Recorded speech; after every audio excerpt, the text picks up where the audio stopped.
Look at that. We made it. Going live right on time. Woo! Finally.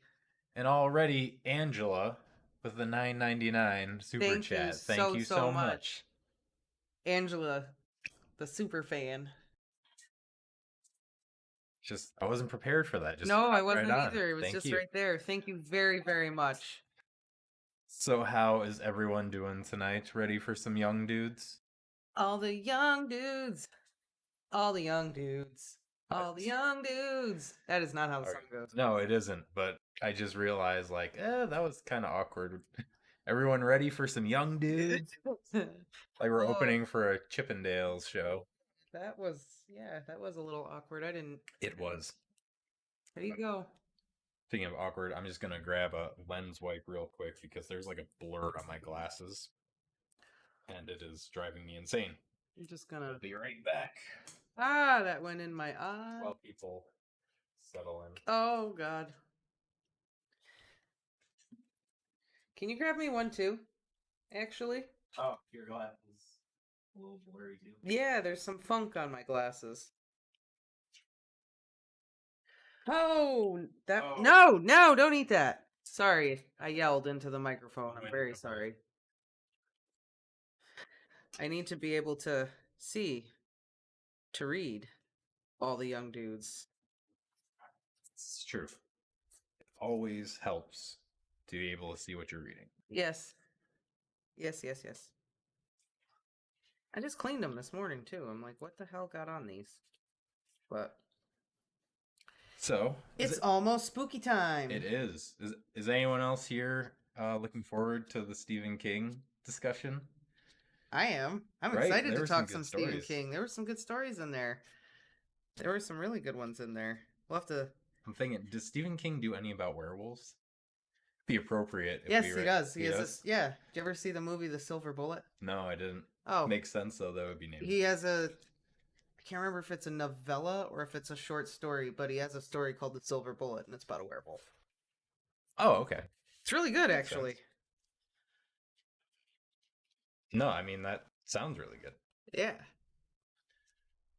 I can't think of any... Have you ever read any Stephen King? Like his big titles. I've read It. You read It? Yeah, I read it. Oh, you said you didn't read it. Anyway. No, it's one of the only ones that I actually have read. What are the other ones? Stephen King never appealed to you? Appealed to me, yeah. Did you ever see the movie? Happy to see you too, Angela. Did you ever see the movie Stand By Me?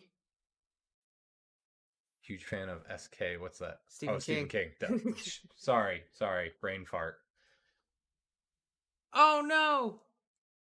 Oh, that's weird. Let me double check. Yeah, what the heck? Is there an issue with our internet? Hope not. Bear with us if there's some buffering. Yeah, it's messing up. I don't know. It says it's like slow streaming, but it's like not consistent. Let us know if you have issues, I guess. Yeah. Ah, now I can see better.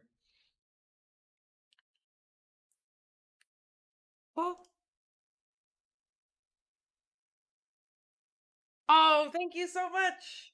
Thank you so much. Oh, thank you. Congratulations on finishing the Harry Potter journey. I know, that's a huge milestone. It is a huge milestone. It's a lot of book. And we will someday finish A Song of Ice and Fire. And hopefully so will Martin. That's the big one. We'll finish. It's whether Martin finishes or not. This is true. But we will at least finish the first 5 books. Yeah. Maybe by the time we're done, we'll at least have Winds of Winter. Maybe. It was hitchy here and there. Okay. All right. Well, on our end, it's showing that it's like stabilized. So I think everything should be smooth from here on out. But let us know. We had a little issue on our end there. So don't worry, everyone. Wasn't your internet. That was on us. Did you ever see the movie Stand By Me? No. Oh. What? I'm sorry. You seem so disappointed at that. Hey. Oh, okay. I thought you were gonna say like Stephen King was involved in that somehow. He was. He wrote the story. Oh, he was? It's a story. Oh, Yeah, okay. it's a novel. It's called the. Well, it's not a novel. It's a novella. It's called The Body. Oh, It's okay. about these four 12-year-old friends who, um, a kid at their school died, and they go looking for his body. Oh, okay. It's so good though. Fantastic. It's so good. Wait, is that the one it takes place in like the early 1900s and they're like they find him on the other side of a train track. He like got hit It's by the 50s, or the 50s 50s. or 60s. But they find him on the other side of the He got train hit by a track. train. Yeah. Yeah, yeah, yeah, Okay, yes, I have seen that. I yeah. have seen it. Yeah. And there's that famous line, "I never had any friends like the ones I had when I was 12." Yeah. Jesus, does anyone? Yeah. Yeah. Okay, yeah, I have That's seen a it. Stephen King story too. I totally forgot what that was, but I've definitely seen it. The Green Mile is a Stephen King story. The Shawshank Redemption is a Stephen King I story. know that. I actually, yeah, I did know that. Shawshank Redemption was. Secret Window is a Stephen King story. I didn't know that. Yep. Um, Oh well, thank you. I'm glad you enjoyed my reactions. there's Because a well, we have one subscriber who said his favorite theory to watch was the Sirius's Lupin theory. It was his favorite. It's just like, oh man. that seems to be a lot of people. My favorite is still that not Scrimger. Ludo Bagman was eaten by the dragon. Oh, I just want to see the mafia. oh, Carrie. Carrie too. Carrie's a Stephen King novel. Yep. Um, God, they've made so much Stephen King content into TV shows and Stephen movies. King just I don't even know how he makes so many novels and short stories and books. It just I think it's because he makes himself write every day. maybe He like gets up in the morning and it's spends 2 hours just writing, even if it's garbage. He just that's true. writes. He But I makes just himself do it. like you gotta give him props whether you like him or not, just because He's you prolific. well yeah, but anyone else would get sick of writing. It doesn't matter how much you love writing at that point. If you made yourself get up and write every single day, even when you hated it and didn't want to, Mm-hmm. I feel like you get sick of it pretty quick. But anyways, I mean that's the thing. Misery is another one. Misery is No so wonder he. good. No wonder his novels are always so dark. The man Well, hates it. the man did do a lot of drugs in the 80s too. Yeah. I mean, hey, who didn't in the 80s? That's true. But all right. Misery was really good. It was a really good movie. Um, Dolores Claiborne is one of But my favorites. we'll have plenty of time to talk about Yeah, Stephen we can talk King about Stephen later. King later. Let's read I some know more we're like, young dudes first. yeah, let's I'm get sorry. into it.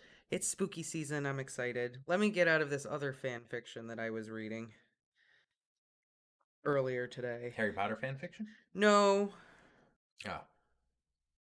it was not Harry Potter fan fiction. Why can't I get home?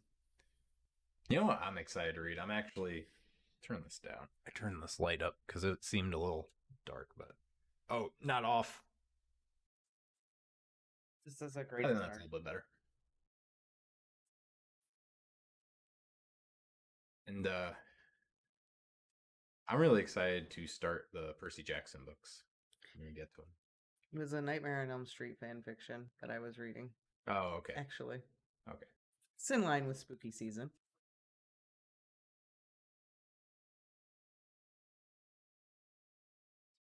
What chapter were we on?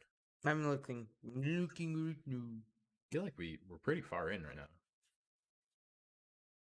Sirius turned 13 last time, right? And found Yeah. out that he was Betrothed. to Narcissa, his cousin. Ew. Gross. What are we? Lucius- Lannisters up in. Lucius must be so heartbroken. Yeah, Lucius must be devastated. All right, I know where we are. We're on We this got to chapter. keep the blood pure.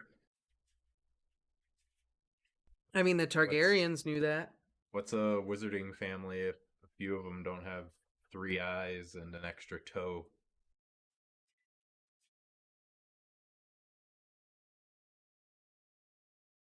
All right, are we ready? Oh yeah. All right. Yeah, get that over there. I'm working on it. Okay. Chapter 28. Second year. Assumptions. How on earth could you get yourself out of an engagement? Remus wondered to himself as he made his way down to the dungeons on Sunday evening. He was alone. Lily had asked him to check on the potion they were working on one more time before handing it in the next day. He personally thought it was overkill, but was also guiltily aware that Evans had so far done the lion's share of the work. Sirius's problem had been ticking away in the back of his mind all day. James had charged them all with coming up with a solution by Christmas, but Remus couldn't see what might be done. He'd never thought about engagement or marriage or even family before. Those were all grown-up things. 13-year-old boys certainly weren't supposed to worry about them. But then, he supposed, turning the final bend in the staircase, nor were 12-year-old boys supposed to worry about transforming into monsters once a month. He sighed heavily, pushing the door to the potions classroom open. To his disgust, Severus Snape was in there already, stirring his own potion. Their eyes met, and Remus froze for a moment before squaring his shoulders, raising his chin and walking straight over to his own cauldron, choosing to ignore the other boy. But he couldn't help but notice that his potion was a slightly different colour from Snape's, which couldn't be a good sign. Theirs was a bold royal blue, much darker than it ought to be. Snape had obviously noticed too. "You need to add more lavender," he said, nasally, not looking up from his stirring. "At least another teaspoon." "Yeah, right," Remus frowned. "As if I'm going to take advice off you." "I'm hardly going to ruin Lily's potion, am I?" Snape spat back. Remus considered this. It was true that despite Severus's genuinely unpleasant demeanour, the only other thing the Marauders knew about him was that he'd do almost anything for Lily Evans. It was weird, but Remus wasn't one to judge anyone for being weird. He spooned in some more lavender and stirred. At once the potion took on a paler sky-blue hue, and a lovely dreamy aroma rose from it. Snape made a smug clicking noise with his tongue and closed the lid on his own cauldron, getting ready to leave. "Hiya, Sev!" a voice came from the doorway. "Oh, Remus!" It was Lily. She looked a little embarrassed. Remus frowned. "Thought we agreed I was checking it tonight." Yes, we did. I was just double-checking." Her pale cheeks were bright red. "Didn't think I'd show up." Snape snorted derisively on his way out. Remus fought the urge to throw a spoon at the back of his greasy head. Lily didn't notice. She'd already crossed the room and was looking down into the cauldron. "Well, you get a lot of detentions," she said diplomatically. Severus swept out of the room. "Oh, wow. It looks much better than it did this morning. Did you do something?" "Added more lavender." "Really? Nice one. It looks exactly right now." "Well," he rubbed the back of his head, glancing at the door was shut. Snape was out of earshot. "Yeah, I just thought it needed some, I suppose." "Nothing left to do, then? Are you on your way back to the common room?" "Yeah." They walked together. Lily was in a good mood. "We work quite well together, don't we?" She smiled at him. "It's a nice change from Sev, anyway. You're much more easygoing." Remus had never thought of himself as easygoing before. It was a nice thing for her to say, but then compared to Snape, anyone might seem more relaxed. "What's the thing with you and him, anyway?" he asked. "He's my best friend," Lily answered promptly, as if she had to justify this all the time. "We've known each other ages." "Oh, right." "He's not as bad as you think he is," she said, glancing at him sideways. "He can be really kind. And funny." "Why does he hang out with Mulciber and the pureblood lot, then?" "Well, if we're going to base our assumptions on people based on their friends..." Lily looked at him very pointedly. "What's wrong with my friends?" Remus was shocked. Everyone loved James and Sirius. Lily rolled their eyes. "They're all heirs to pureblood houses, aren't they?" She tossed her auburn curls. "Plus they're massive show-offs. Potter thinks he's God's gift, and Black... Well, he's a Black, isn't he? Even I know about them, and I'm Muggle-born. I suppose Peter's okay, but it's sad the way he follows them round everywhere." I follow them round too. Yeah, you do. She looked at him again, cheekily. You're wrong about them, Remus said. I mean, okay, you're right about them showing off, but they're not just... There's more to them. Well, then you'll just have to accept that there's more to Severus, won't you? Oh, she's got him there. She was harder to argue with than Sirius. Remus shrugged noncommittally. It occurred to him that Lily might be able to help with their present conundrum. After all, weddings and engagements were girl things, weren't they? At least she might offer another perspective. Heavens, he said thoughtfully. You're quite clever. Oh, cheers, very much. Sorry, I mean you're cleverer than me. Much better. He grinned, rubbing the back of his head. What would you do if your family was making you marry someone you didn't want to? She frowned as if that was not at all what she expected. Like an arranged marriage? I thought you lived in a foster home. A children's home, he corrected. They're different. Anyway, it's not me, it's someone else. She looked stumped, which didn't give Remus much hope. Gosh, I mean, it's not something my parents would ever do. But if they did, I'd be really angry, obviously. And hurt. Hurt? He asked, puzzled. Well, obviously. Your parents are supposed to love you and want what's best for you. Making a decision like that on your behalf is the complete opposite. Right. He nodded, though he really didn't understand. Well, this person doesn't really get on with their parents anyway. Even so, Lily shrugged. That doesn't mean they're not hurt by it. You should be able to trust the people who raised you. Oh, okay. Remus didn't know what to say to that. He had a horrible churning sensation in his stomach, the same feeling he used to get when called upon to read aloud. Lily hadn't noticed. They were almost at the common room now. I still don't know what I'd do, she sighed. It's like the only option is to defy them, the parents. But that's going to cause all sorts of problems. Who's this about? Go on, tell me. Remus shook his head. Can't. Sorry. Lily nodded, understanding. Remus smiled at her. There's only so many people, though. Come on, Remus only has 3 friends. It's like, right, who else could it possibly be? Maybe that's why she's asking. Maybe. She just wants to know which one of them it is. She had an immensely soothing presence. Flippity-gibbet, Lily said to the portrait, which swung open for them to crawl through. James had not long returned from Quidditch practice and was still in his red flying robes. He sat on one of the sofas, flicking Zonko's bursting beans into the fireplace, where they burst into a riot of colour like miniature fireworks. Sirius lay on the rug beneath him, reading a book on hexes he'd brought from home. All right, Lupin, James grinned. Remus nodded to Lily and went over to his friends. The redhead went straight up the stairs to the girls' dorm. Dumped us for Evans, have you? James asked, smirking. Potions, Remus replied. Right, you're friends with her now? Sort of, Remus shrugged. She's all right. She hates you two. What? They both sat up, looking affronted. But everyone likes us, Sirius said. The lovable rogues. She thinks you're show-offs. James gasped dramatically. How dare she? We'll have to win her over. I bother. Sirius rolled over, returning to his book. She's friends with Snivelus. She clearly has no taste. Did she really say that? James was asking Remus. He nodded. She said you think you're God's gift. What does that mean? It's a Muggle expression, Remus explained. Means she thinks you're full of yourself. She thinks that? Well, Remus looked at him. You sort of are, to be honest. James laughed. Remus sat beside him, grabbed a handful of the Zonko beans himself, and, flinging them into the fire one by one. He and James shortly made a game of it, seeking who could create the biggest explosion by hitting the embers just right. Forgot to say, James said, once the bag of beans was empty.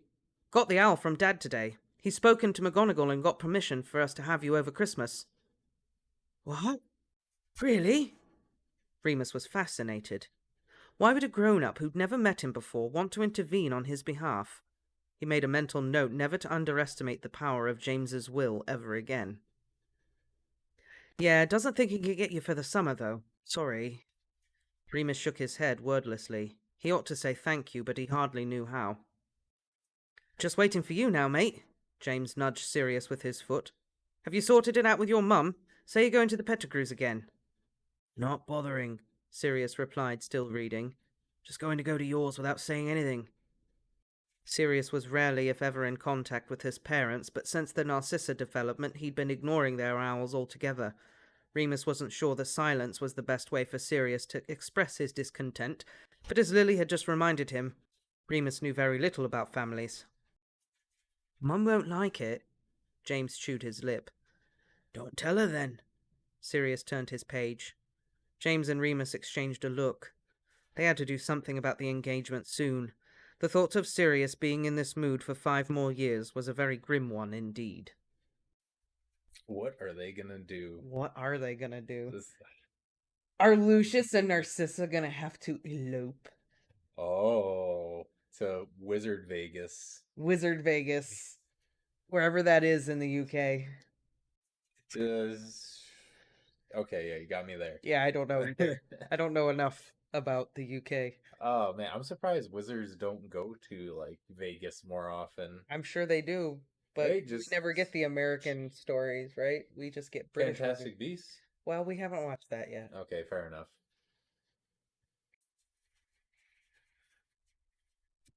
But yeah, all right. So Remus, I think James is a little jealous that Remus is friends with Evans. I know. Like, is she talking to you? What's to say about me?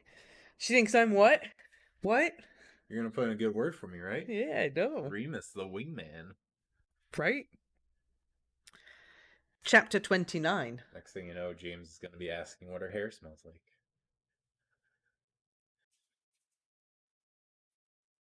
Ask Snape, he probably knows. Gross.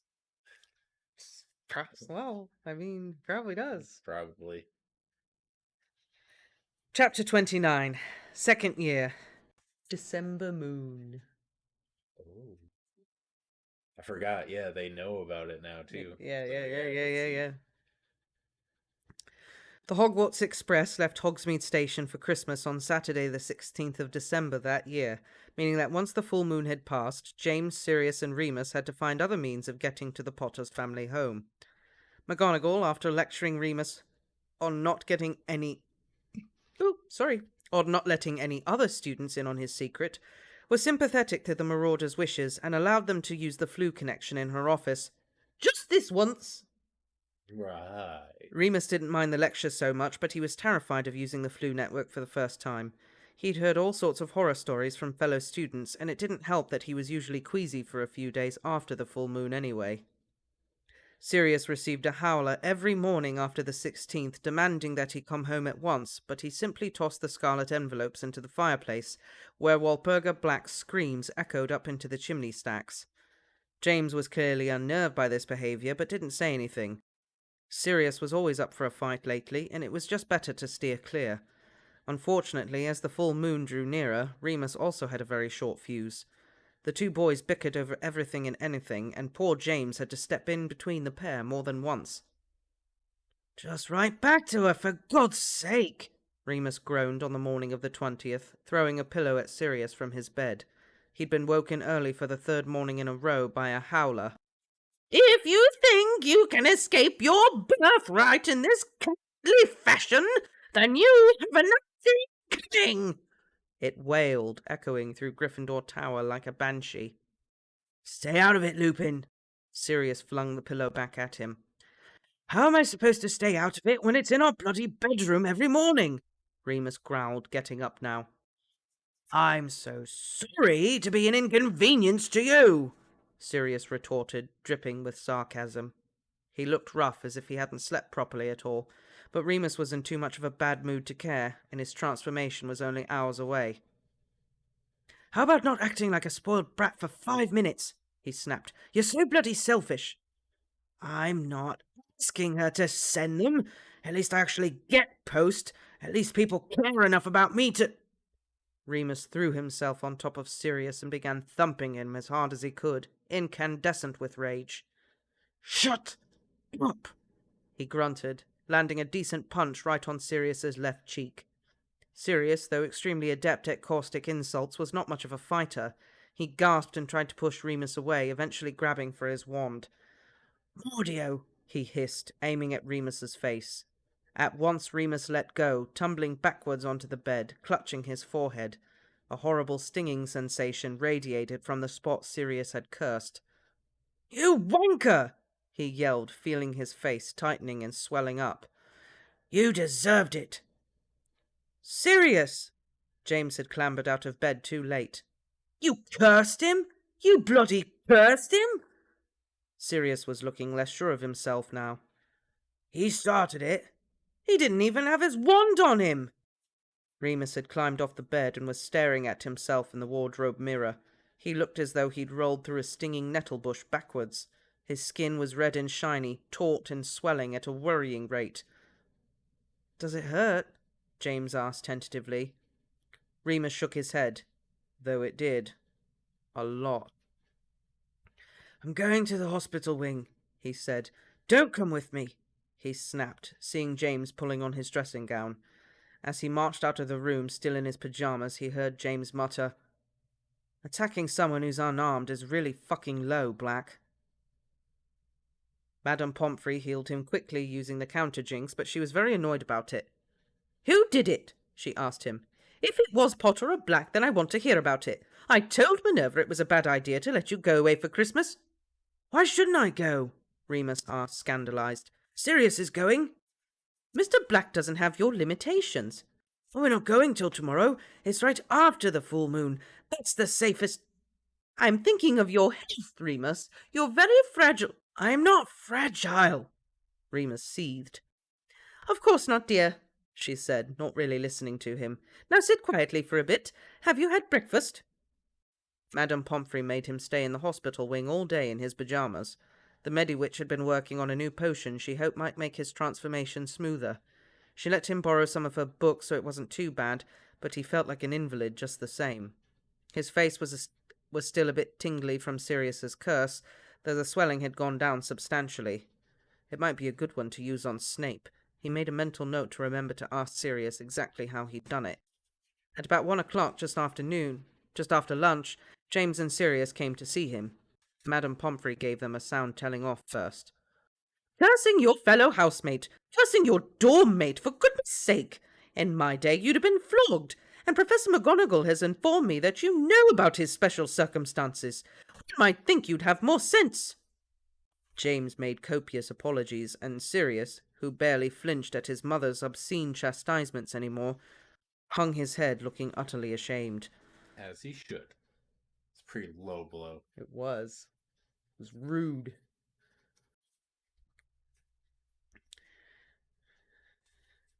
Eventually, Remus guessed that this must have been enough to satisfy the school nurse who allowed them to see him.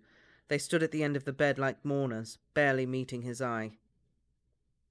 "We're really sorry, Remus," James started. Remus clicked his tongue. "You never did anything." James kicked Sirius, who looked up too. "I'm really sorry, Remus." He had a heavy dark bruise high on his left cheek, and his eyes looked a little overbright. Remus wondered if Sirius had cried about it. The thought made him feel funny. He shook his head, no longer angry. "I started it. I'm sorry I hit you. Sorry about the howler. Sorry your mum's a nightmare. Sorry you're a werewolf." They both laughed, and everything was forgiven. "Will she let you out now?" James asked. "Few hours till the full moon." Remus shook his head. "Nah, she wants me to try some new potion." "I didn't know there was a cure." "There isn't," Remus said quickly. "This is just I think it's to make the transformation easier, you know?" They both looked at him, puzzled. He shifted uncomfortably. "Like a painkiller, I think. Muggle ones don't work." "Does it hurt, then?" Sirius asked, cocking his head. Now that the storm had passed, he was back to seeing Remus as an interesting specimen. "Well, yeah." Remus frowned. He'd assumed they knew a lot more than him, having grown up in the wizarding world, so he was surprised that they didn't know about the pain. For a long time, the pain was the only thing he'd known. To his surprise and delight, James and Sirius elected to stay in the hospital wing with Remus for the rest of the afternoon. They played a few riotous games of exploding snap before Madame Pomfrey sternly told them to be quiet, so they switched to gobstones. As the evening drew in, they didn't go down for dinner, but ate the same hospital food as he did. It was no great thing for them. James and Sirius treated it as another afternoon. The hospital bed was just an extension of their dorm. For Remus, it was everything. It was time that would have been spent. It was time that would have otherwise been spent anxious and alone. It was the closest thing to family he could imagine. McGonagall came and chased them out eventually, ready to lead Remus to the shack. He went peacefully, with a soft smile on his lips and laughter still echoing in his ears.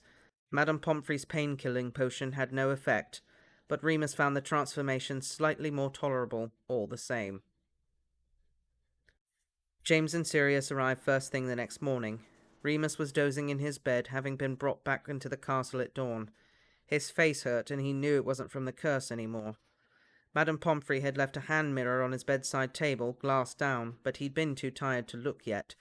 He was awoken by the sharp gasp of breath which came from either James or Sirius. He wasn't sure which. When he opened his eyes, they both rearranged their expressions into stoic cheer.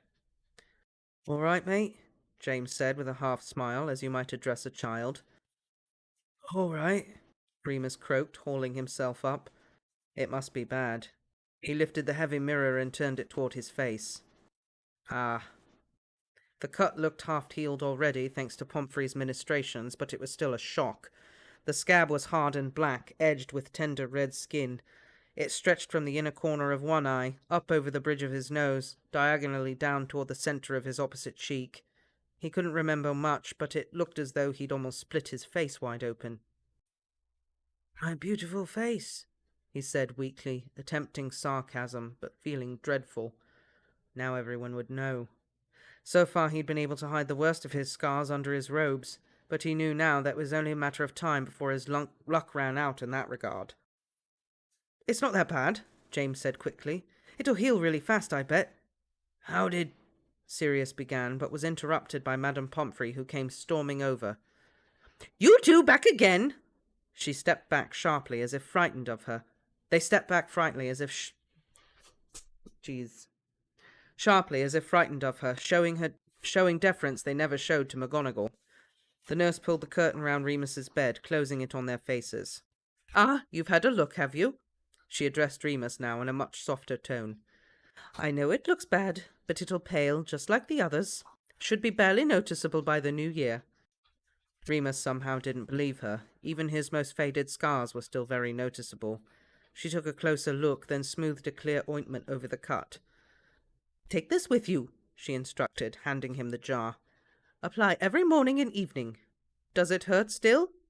He shook his head. She clucked her tongue skeptically. "Well, even so, it might itch a bit as it heals. Perhaps we could try trimming your nails down next month? Though I suppose the claws come in anyway." She sighed, sounding frustrated. "Your face must have been irritated even after we got the swelling down." "It's fine." Remus shrugged her off. He was keenly aware of his friends on the other side of the curtain and wanted her to go away. "Wouldn't you rather get a bit more sleep?" "No." He shook his head vehemently. "I'm hungry. I want to go down for breakfast." He knew that would work. She was always on at him to eat more.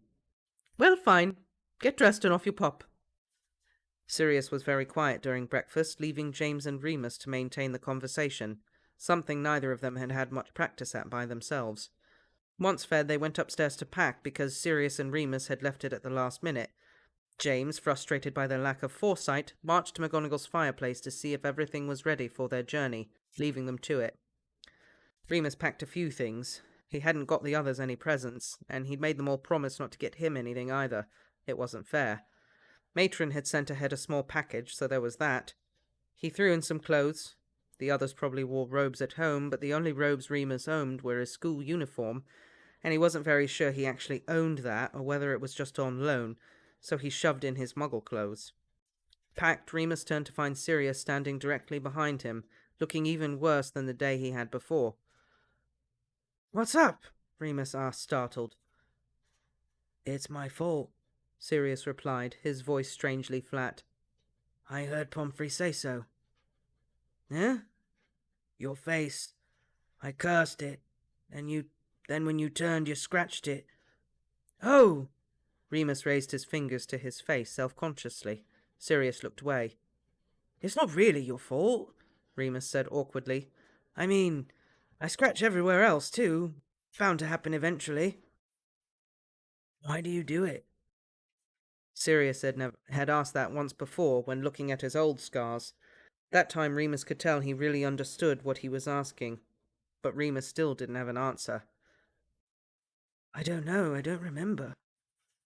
"You don't remember anything at all?" "No, not really.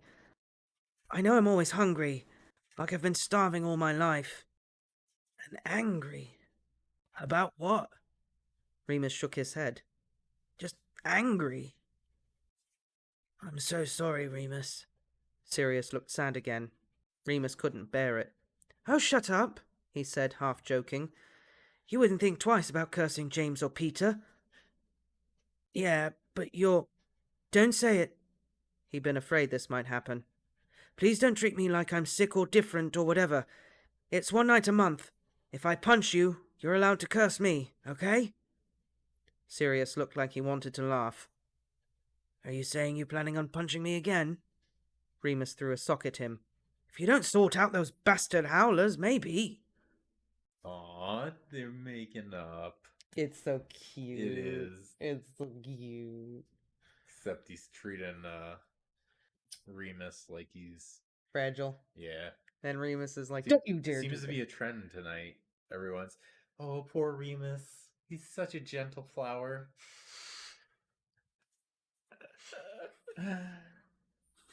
Yes, poor Remus, the werewolf. So gentle. So fragile. Travelling by flu powder was nothing compared to feeling your own spine elongate every month, and Remus wasn't sure what all the fuss had been about. He was the second to step out of the fireplace into the potter's lounge after James. Brushing soot from his shoulders, he quickly hopped off the hearth rug to make room for Sirius, and watched as James was pulled into a hearty embrace by both his parents. Mr. and Mrs. Potter were quite a bit older than Remus had imagined, but both had kind, merry faces that shared similar features with their sons. Mr. Potter's hair was white as snow, but stuck up at every angle exactly like James's. Mrs. Potter had his winning smile and warm hazel eyes. They both hugged Sirius too, while Remus shrank back, feeling horribly out of place. Finally, Mrs. Potter turned her sunny smile on him. Thankfully, she did not make to hug him too, perhaps sensing that he was uncomfortable. She simply nodded at him gently. "Hello, Remus. We've heard so much about you. I'm so glad you're spending Christmas with us." Remus smiled back shyly, but couldn't bring himself to speak. It didn't matter. James and Sirius were chattering 19 to the dozen with Mr. Potter, who looked like a schoolboy himself, eyes twinkling with fun and mischief. The sitting room, Remus supposed it was a sitting room, as it had 3 sofas in it, was the biggest he'd ever been in, with wide, tall windows letting in soft winter sunlight that pooled into the polished hardwood floors. A gigantic Christmas tree stood in one corner, glimmering with silver dust and surrounded by a mountain of brightly wrapped presents. Paper chains and streamers were draped across the ceiling and along the picture rails, and even the magical portraits had decorated their family frames with fairy lights. As they were led through the house, "For goodness sakes, Fleamont, let the boys put their things away before you start planning whatever it is I know you're planning." He found that every room, even the hallways, were decorated with lights, tinsel, and hundreds of festive cards. The Potters must be very popular wizards indeed. They were certainly wealthy. The sweeping mahogany staircase continued up 3 more flights. James's bedroom was big enough for all 3 of them, bigger than their dorm room at Hogwarts, with a king-size 4-poster bed. But Remus was surprised to find that there were 4 equally large bedrooms which were unoccupied. Sirius had already claimed the one next to James, so Remus put his bag in the 3rd room, wondering what it would be like to sleep alone for the first time. "Come on, lads!" Mr. Potter yelled up the stairs in a booming voice. "It's been snowing all afternoon, and I've got the toboggans ready." Sounds like a nice house, but still not as cool as the Burrow. No. No. Sounds nicer than the Malfoy's house. Oh, way nicer. Sounds warm and inviting. Malfoy, not so much. Wonder if they even celebrate Christmas there. I'm sure they do. Or is it a Muggle holiday? They celebrate Christmas at Hogwarts. I know. Draco steals other kids' presents. I know, but like the blacks sound like Scrooge. And then Lucius and the Malfoys seem like the Grinch, so I don't know. I'm sure they celebrate Christmas, and Draco probably gets 37 presents every year, just like Dudley does. 38. Last year was 37. Popkin, we'll get you 2 new presents when we're out. I was just re-listening to the Aunt Marge chapter. Mm-hmm. Dear God, she's horrible. It's just like Right, where's the fanfic about like Vernon's upbringing? Oh, they're out there. They are? They're out Oh, there. There's Dursley. There's a story somewhere where Dudley's all grown up and he has a magic child, and how he Yes. So I wanted that to happen. And he has to like seek out Harry's advice, and I think it like mends the bond between Well, like- isn't it like canon that they're like cool. Yeah. after? Okay. Yeah. But then somebody wrote a story where Dudley has a magic child, and who does he have to turn to?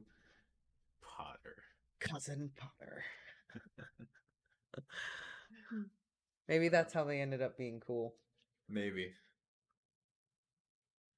Like, I don't know what to do. Her hair's a different color every time I look. Things are flying across the room. Help me, Harry. Help me. Well, then technically she'd be a Magus, wouldn't she? Well, yeah. Like Tonks. But you didn't say the fanfiction. I don't Like, know. what type of magic show? No, I don't know. I didn't read it. That'd be really. I told weird, you, though, I was if reading- Anamorphomagus. Did I say that right? Metamorphomagus. Metamorphomagus. And you like lose your child at any point. What does your child look like? Well, it's complicated. May or may not have blue or purple or green or blonde or brunette hair. A biggish, small, large, wide-ish, skinny nose. Oh, man. So yeah, if you ever have a Metamorphomagus, never lose them. Never lose them. Put them on a leash. That's when you have the child leash. Oh god. All right, so I think we do have time for another one. Do we have time for another one? All right. Yeah. So let's just hop into it. We should have time before we start our book club discussion of Stephen King. All right, one more chapter. There's a warning. Some unpleasant family stuff in here that could be construed as child abuse. Okay. Feel like we've seen quite a few chapters of child abuse, so I'm ready. There's child abuse in literally every Harry Potter book. So we're all used to it by now. If you've read Harry Potter, you're used to child abuse. Yes. Bring it on. I was literally just talking about Aunt Marge, who's arguably horrible. Sicking dogs on Harry. Okay, Yes. I'm shutting up. Remus had thought that nothing could be much better than Christmas at Hogwarts. Oh, sorry. Chapter 30. Second year. Christmas with the Potters. Kind of Harry going to the Burrow vibe. That's what I'm saying. Burrow was better though. Remus had thought that nothing could be much better than Christmas at Hogwarts, which was, quite literally, magical. Christmas at the Potters, however, was an entirely different experience that seemed to only get better. First, there was tobogganing down the snowy slopes in the back garden, though at over 500 acres, no one could really call it a garden. Peter, who lived further down in the main village, came out to join them as soon as he heard they'd arrived, and they had an extremely noisy and violent afternoon, careening down the hillsides and playing complex war games with snowball ammunition. Mr. Potter even joined in, sprightly for his age and with considerable advantage of being able to use magic. Mrs. Potter called them in for lunch and made them all change out of their freezing wet clothes. They sat by the fireplace, warm and dry, eating hot toasted tea cakes smeared with rich yellow butter. In the afternoon they wanted to go out again, but Mr. Potter had gone to lie down, and Mrs. Potter didn't want them to go out so close to nightfall. Instead, they helped her decorate an enormous Christmas cake with white royal icing and tiny magical figurines, then to wrap presents for the neighbours and their house elves. "We never got anything for our house elf," Sirius said matter-of-factly, his fingers hopelessly bound in some spello tape. "Mind you, Creature's a moody git. I doubt he wants anything." You watch your mouth about Creature, Sirius. "Yeah, you shut up about Creature right now. Leave him alone." "They'll take gifts as long as it's something edible, I find," Mrs. Potter replied, smiling. "No clothes, of course. That only upsets them." "Tell Mum what your lot does to house elves, Sirius." James grinned, binding his friend's hands up even more. Sirius laughed lightly.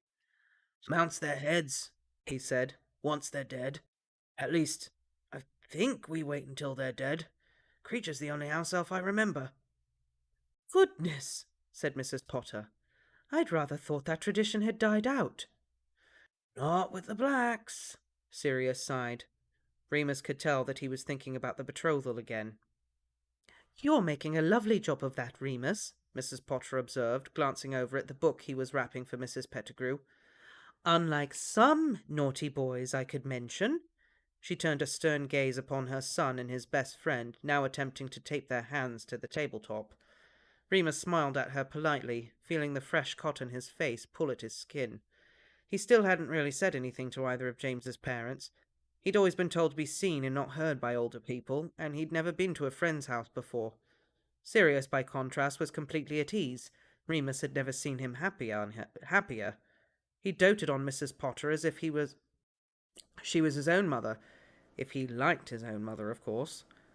Remus yawned more widely than he meant to, trying to hide behind his hands, ducking his head embarrassed.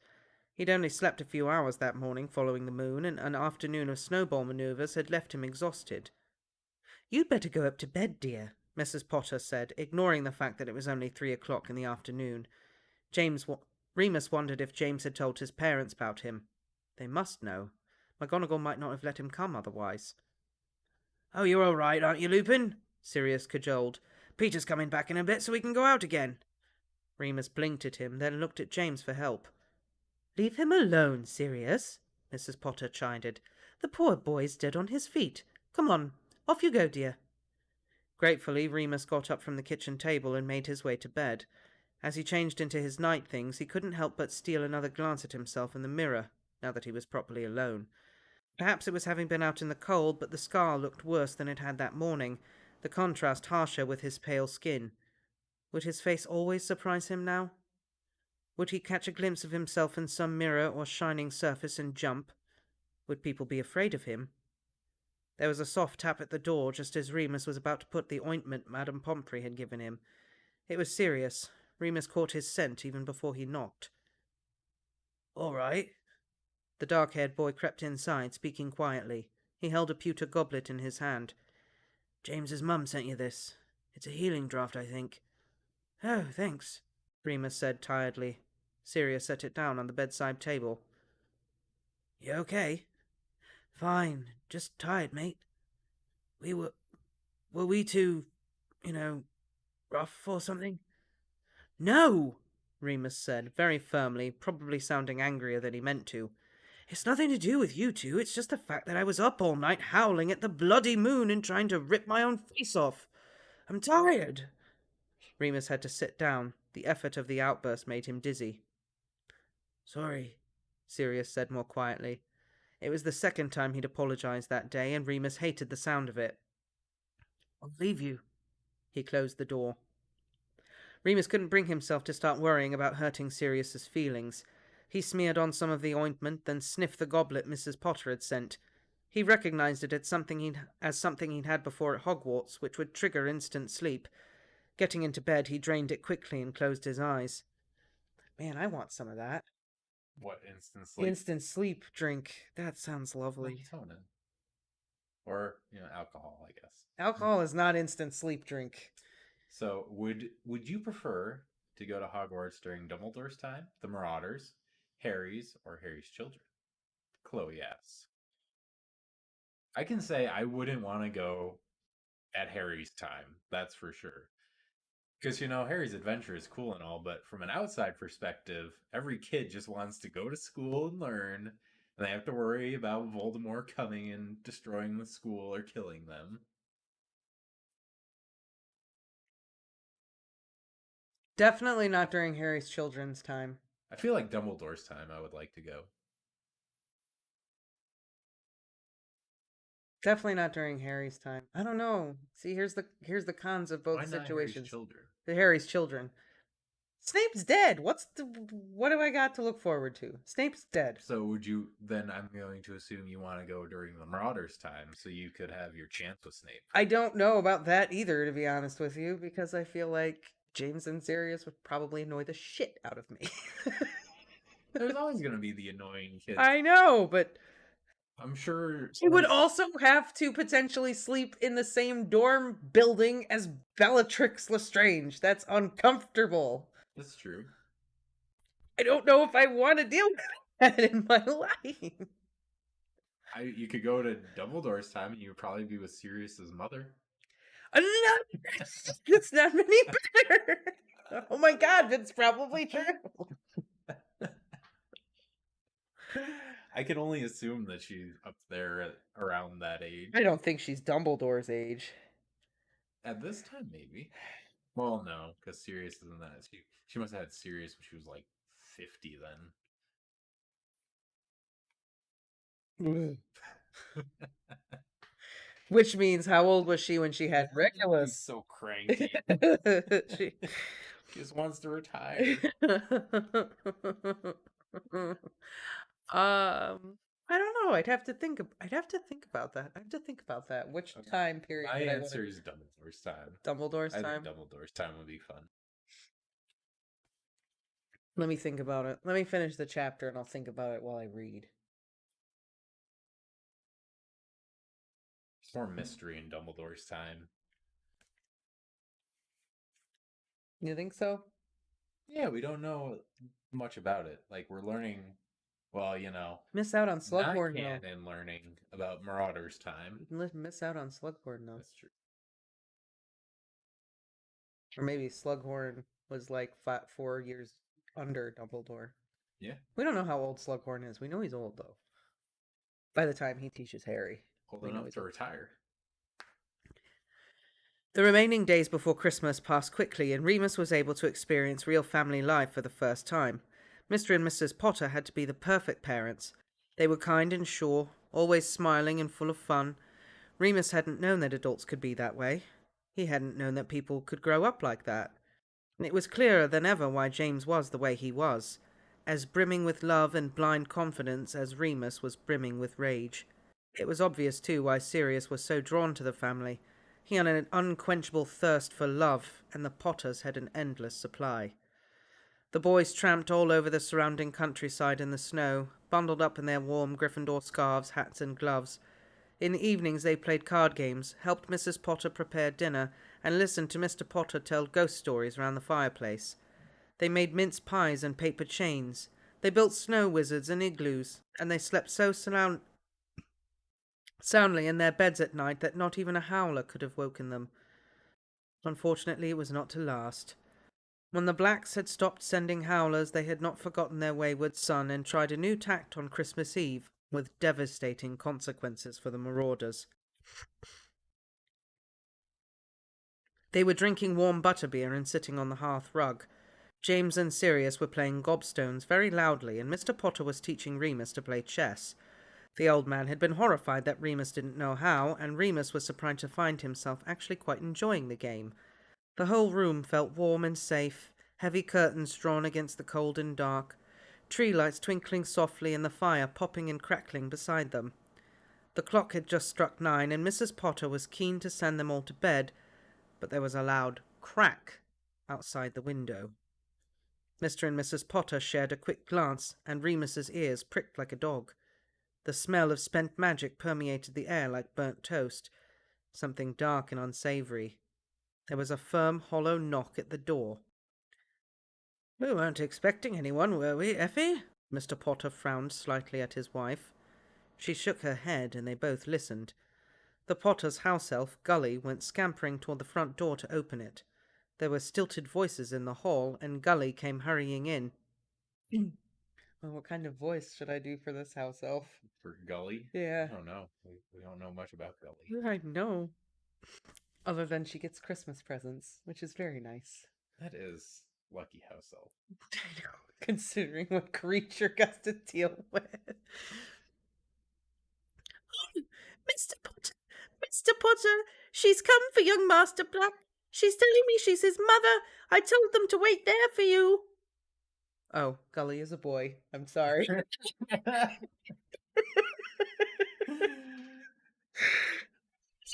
Something about a house elf. Shame on me. Not PC. I'm sorry. The elf was wringing his hands anxiously, very clearly confused by this turn of events. Sirius and James looked at each other. Sirius's face was white. He looked like he might be sick. She wouldn't, he whispered. Mr. Potter was already up and out the door. There were raised voices in the hallway now. Remus recognized Mrs. Black's sharp tone from her horrid letters. Sirius, Mrs. Potter said gently, did your parents give you permission to visit us, dear? He looked at the floor. She clucked her tongue. Oh, sweetheart, she said, sounding very sad. Don't make him leave, Mum. James stood up. He hates them. They're his parents, James. Sirius? Mr. Potter called from the hall. Sirius got up. James did too. Remus didn't want to. He wanted to stay by the fire where they'd all been so happy just moments beforehand. But Mrs. Potter had stood up too, and this was just one of those times where the Marauders had to present a united front, no matter how frightening Sirius's mother was. They all filed out into the hall. Remus had seen Mrs. Black once before, the first time he'd boarded the Hogwarts Express. Back then he merely thought she looked very severe, and that she looked like Sirius. She still looked severe. Her hair was slicked back and pulled up in a tight bun, which coiled like a serpent at the crown of her head, fixed with an emerald pin. Her eyes were dark, not as blue as Sirius's, but she had that Black family bone structure and superior look. She was shorter than Mr. Potter, but still managed to gaze at him as though he were filth on the bottom of her boot. Her look sharpened as she saw James and Remus appear. Sirius, she said coldly, narrowing her eyes at her eldest son. You come with me at once. Creature! She snapped her fingers and an old, wizened-looking house elf emerged from her robes. Go upstairs and fetch Master Black's things. The house elf bowed deeply, kissing the silvered capped toes of Mrs. Black's pointed boots, and scurrying upstairs. Good evening, Walpurga, Good evening, Walpurga, Mrs. Potter said pleasantly, as if there were no tension at all. May I offer you a drink? We were just about to crack out the mince pies, weren't we, boys? Mrs. Black ignored her, staring straight at Sirius. Put on your cloak.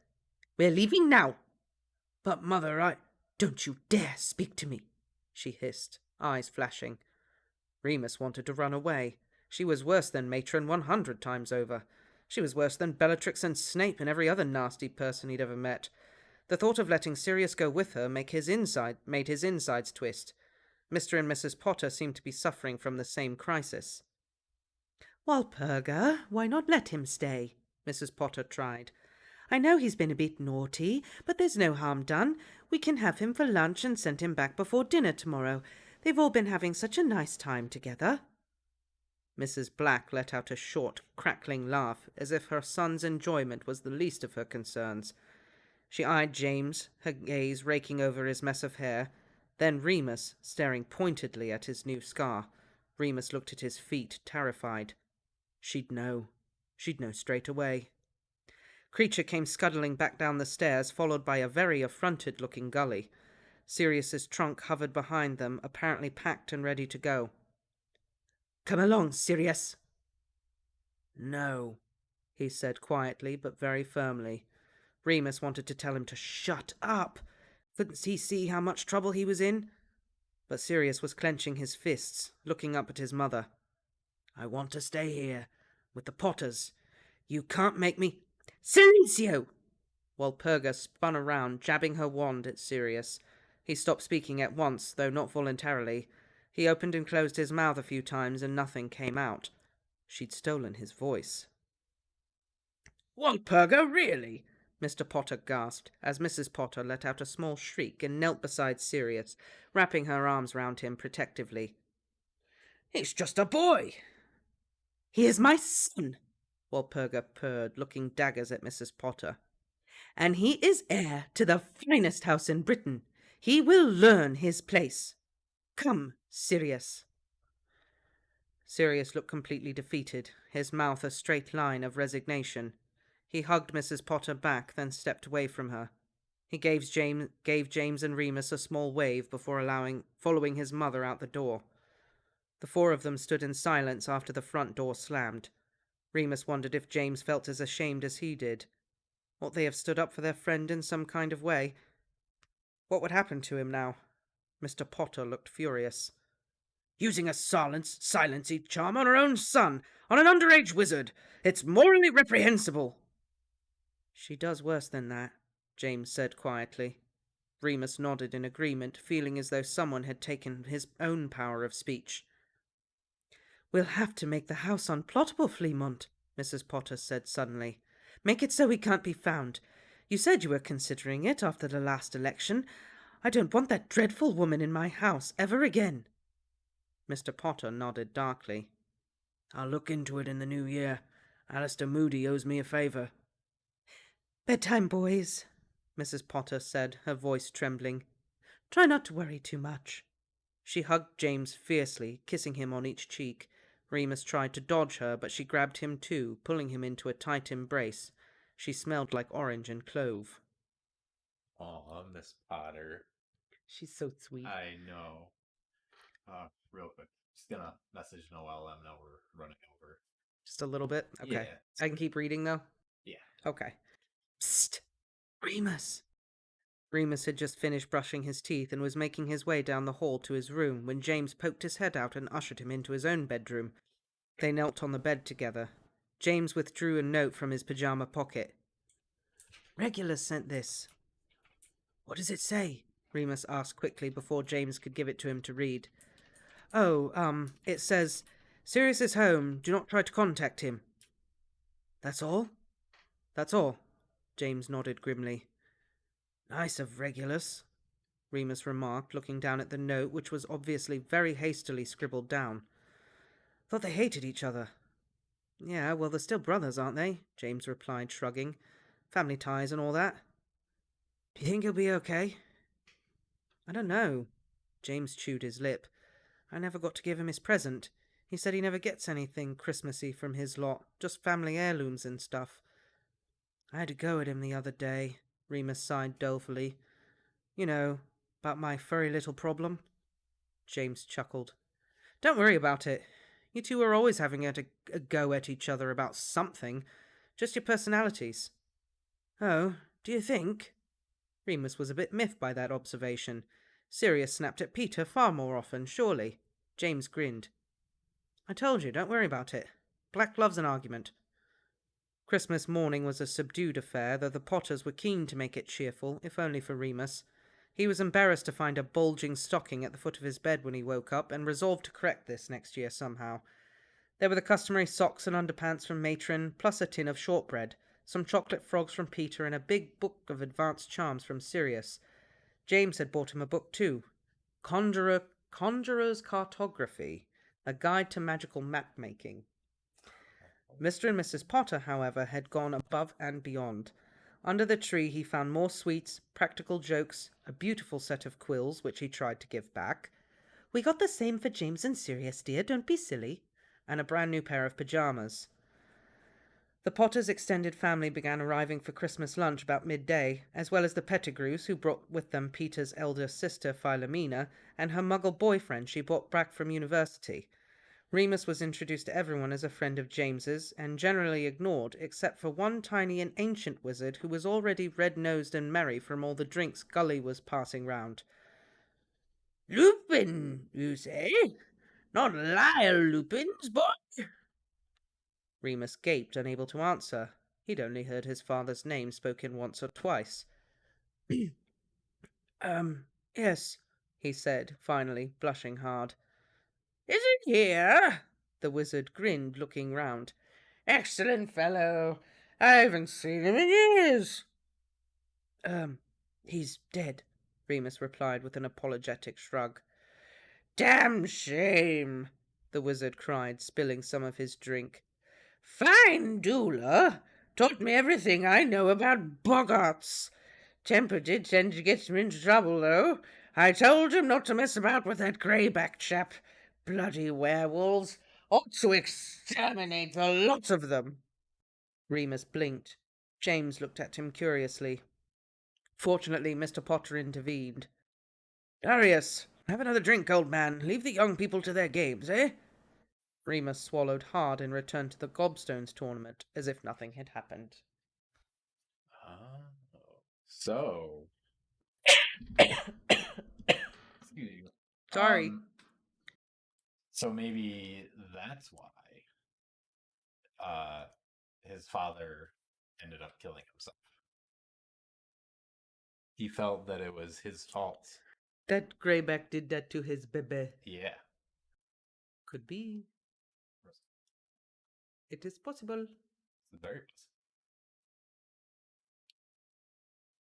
Poor Sirius. That was terrible. Oh, Lola. I know. That was so sad. But for next time, the next chapter is Sirius Returns. Oh. Breaking out.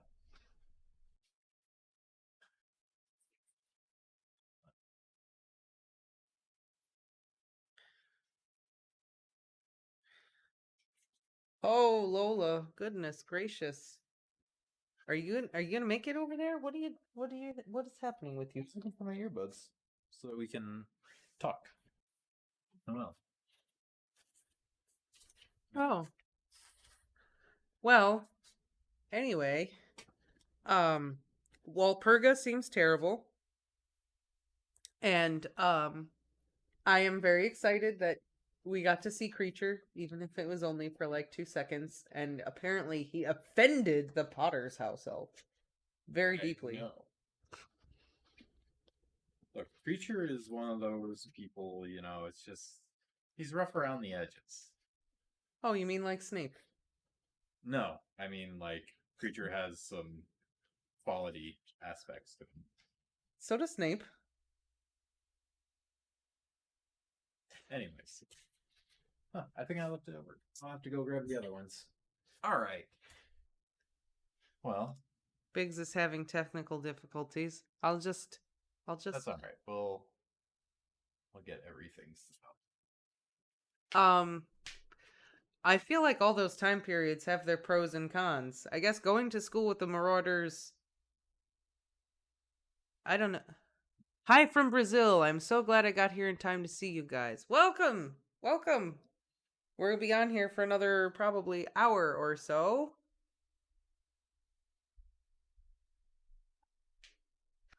Well, thank you for listening to all of our stuff. What'd I miss? Oh. Alright, we'll just have to split this because I think I left my earbuds. Oh, okay. That's all. Oh no, we have another individual who popped up in the stream to say hello, and they love our videos, and they've listened to them all, and they like our stuff. Oh, thank you so much. We're glad you like it. But We're doing our best. I feel like Creature would just constantly insult the Potters in front of Gully to annoy him. Yeah. Yeah. Yeah, for sure. Gully's masters are friends with mudbloods and blood traitors. The Potters aren't fit to wipe my mistress's boots. I feel like that's how that would go down. That'd be the start. That'd be Creatures just warming up. Yeah.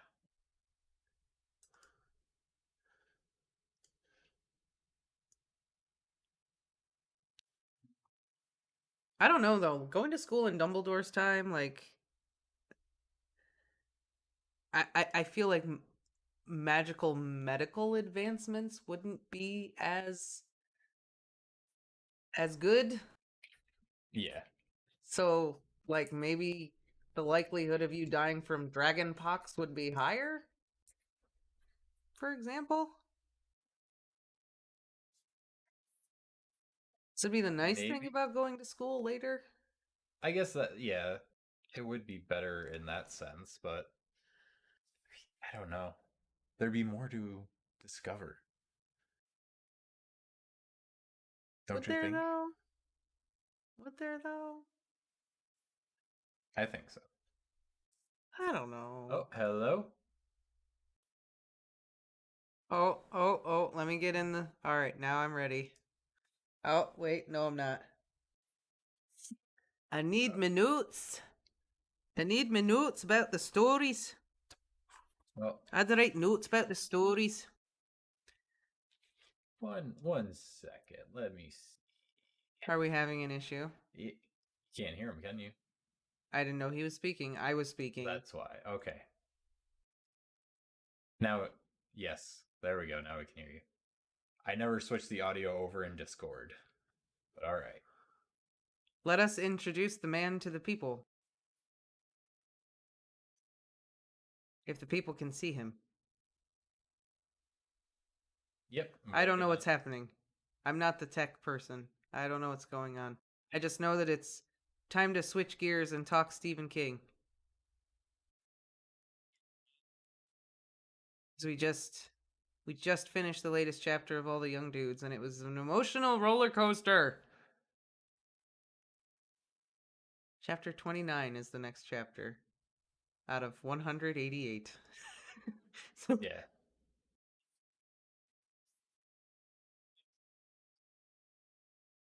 The entire Marauder school career and beyond, I'm pretty sure, past the Potter's death, everything.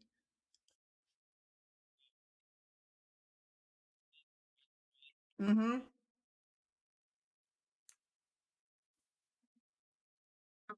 What? When does it go up to? I'm pretty sure it goes up to after the Potter's death. Does it? I think goes so. That far? Yeah. I'm pretty sure. There we go. Now everything's set. All right. First time doing this, so it took us a minute, but Can we see the chat? Yep. I'm going to bring it up. Okay. We have to see the chat. All right. There we go. Oh, okay. Now we're good. All right. But she's totally right. That is exactly what Creature would do. He would just be rude. But we can't blame Creature for that. It's not his fault. No. We don't know. We just know that he went to the Potter's house to get Sirius's stuff. And the Potter's house elf went upstairs with him. And then when they both came back downstairs, the Potter's house elf was very offended. But we do not know why.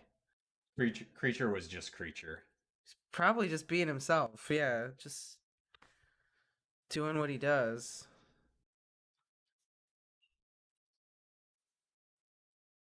Gully. And it is a boy. I made an assumption that it was yeah. and that was a mistake.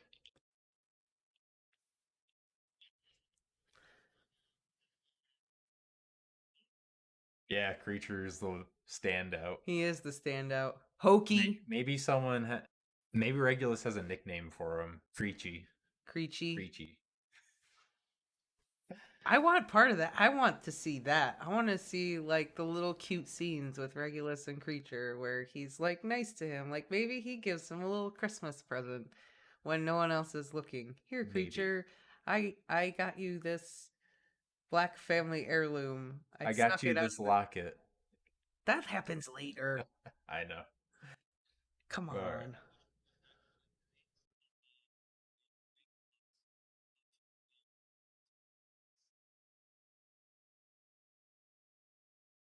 I don't know.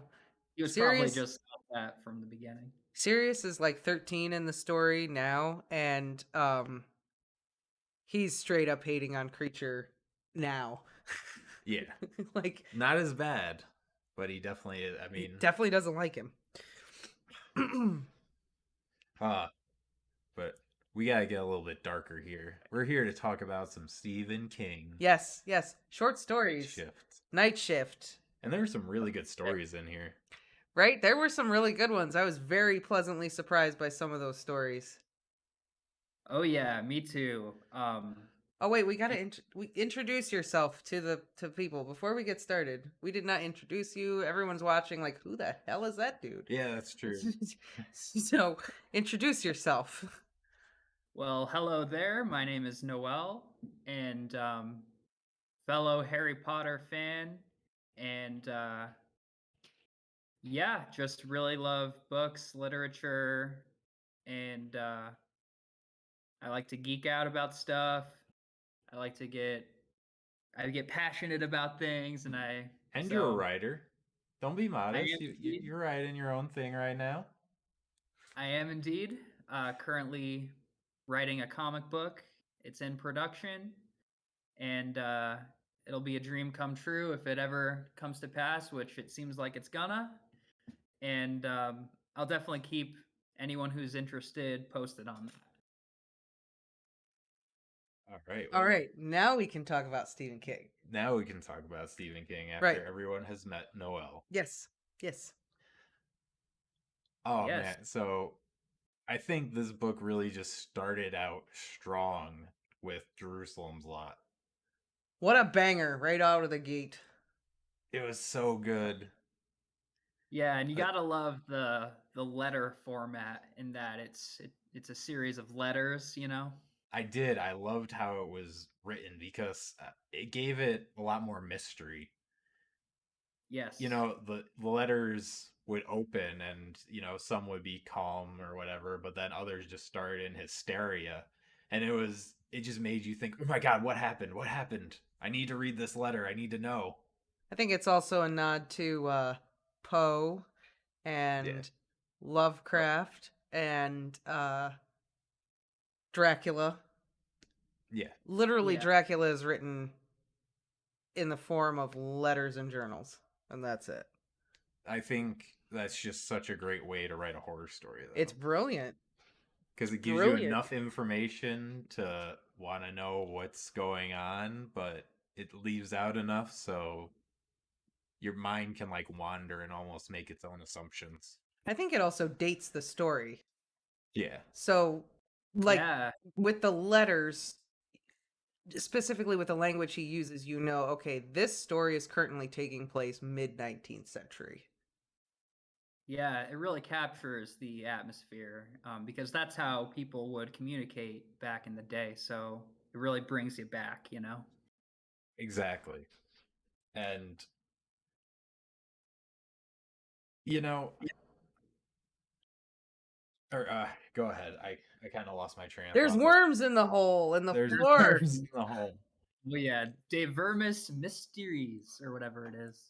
Yeah. Devil worms in the hole in the floor. Like, that's wild, man. It just, boom, like, explodes through the bottom of the church, and you know, he's like chanting, he's like possessed, he's like I guess we could argue that Stephen King borrowed a little bit from Frank Herbert here too.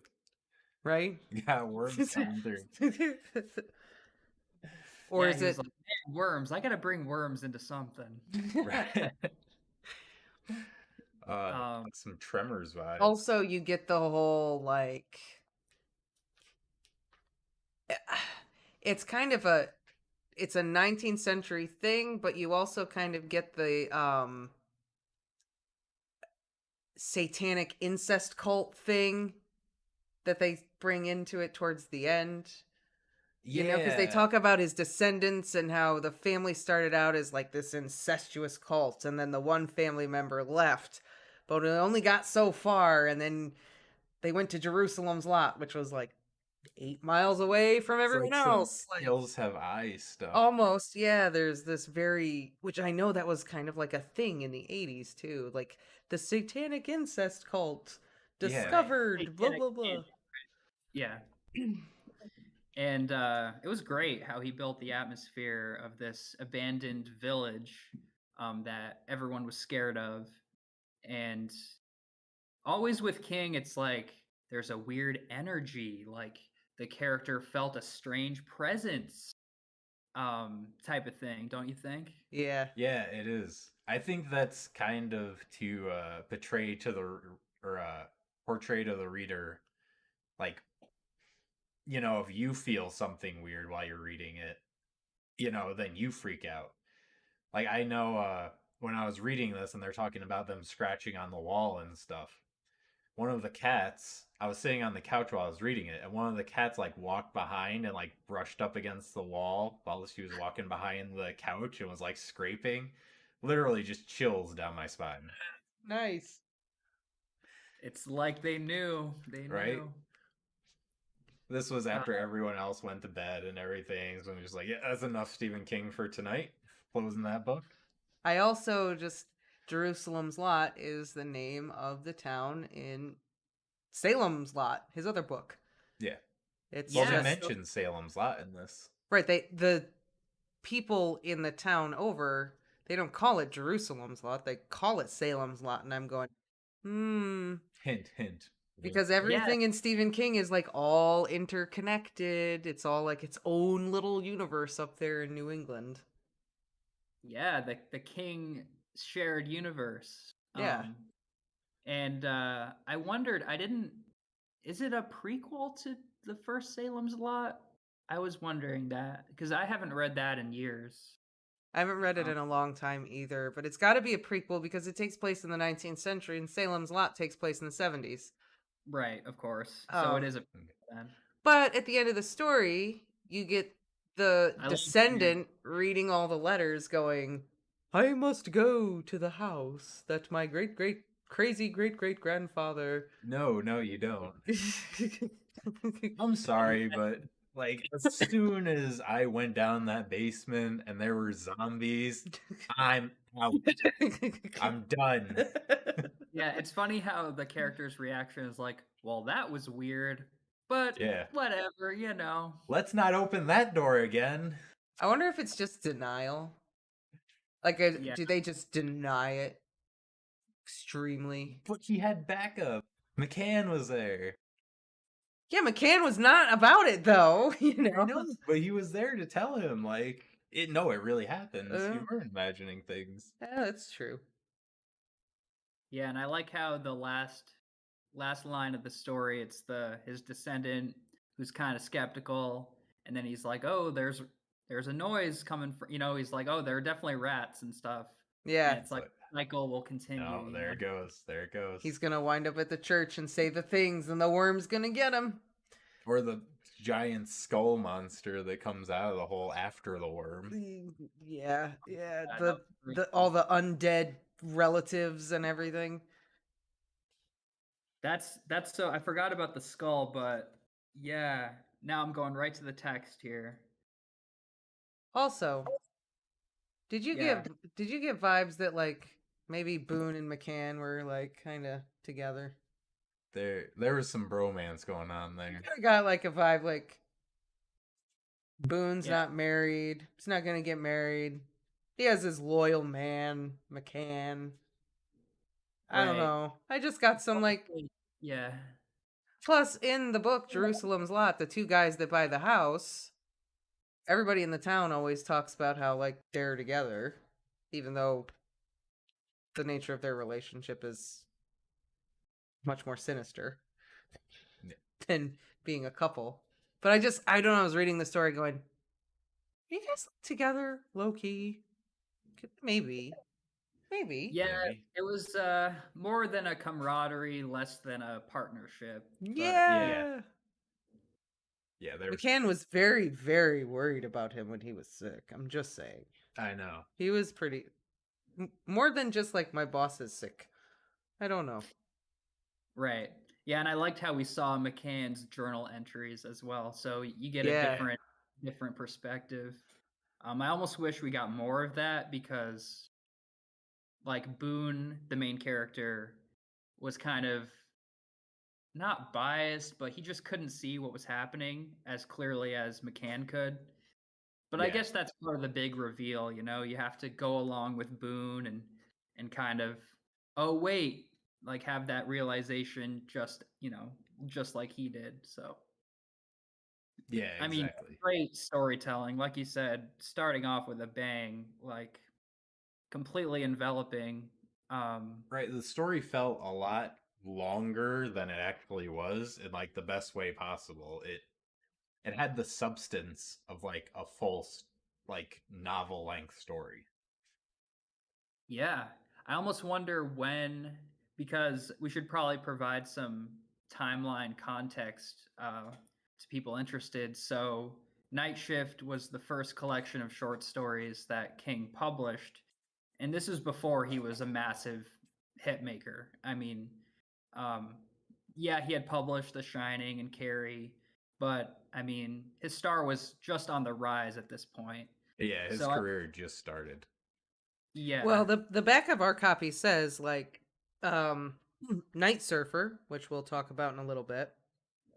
Like Yep.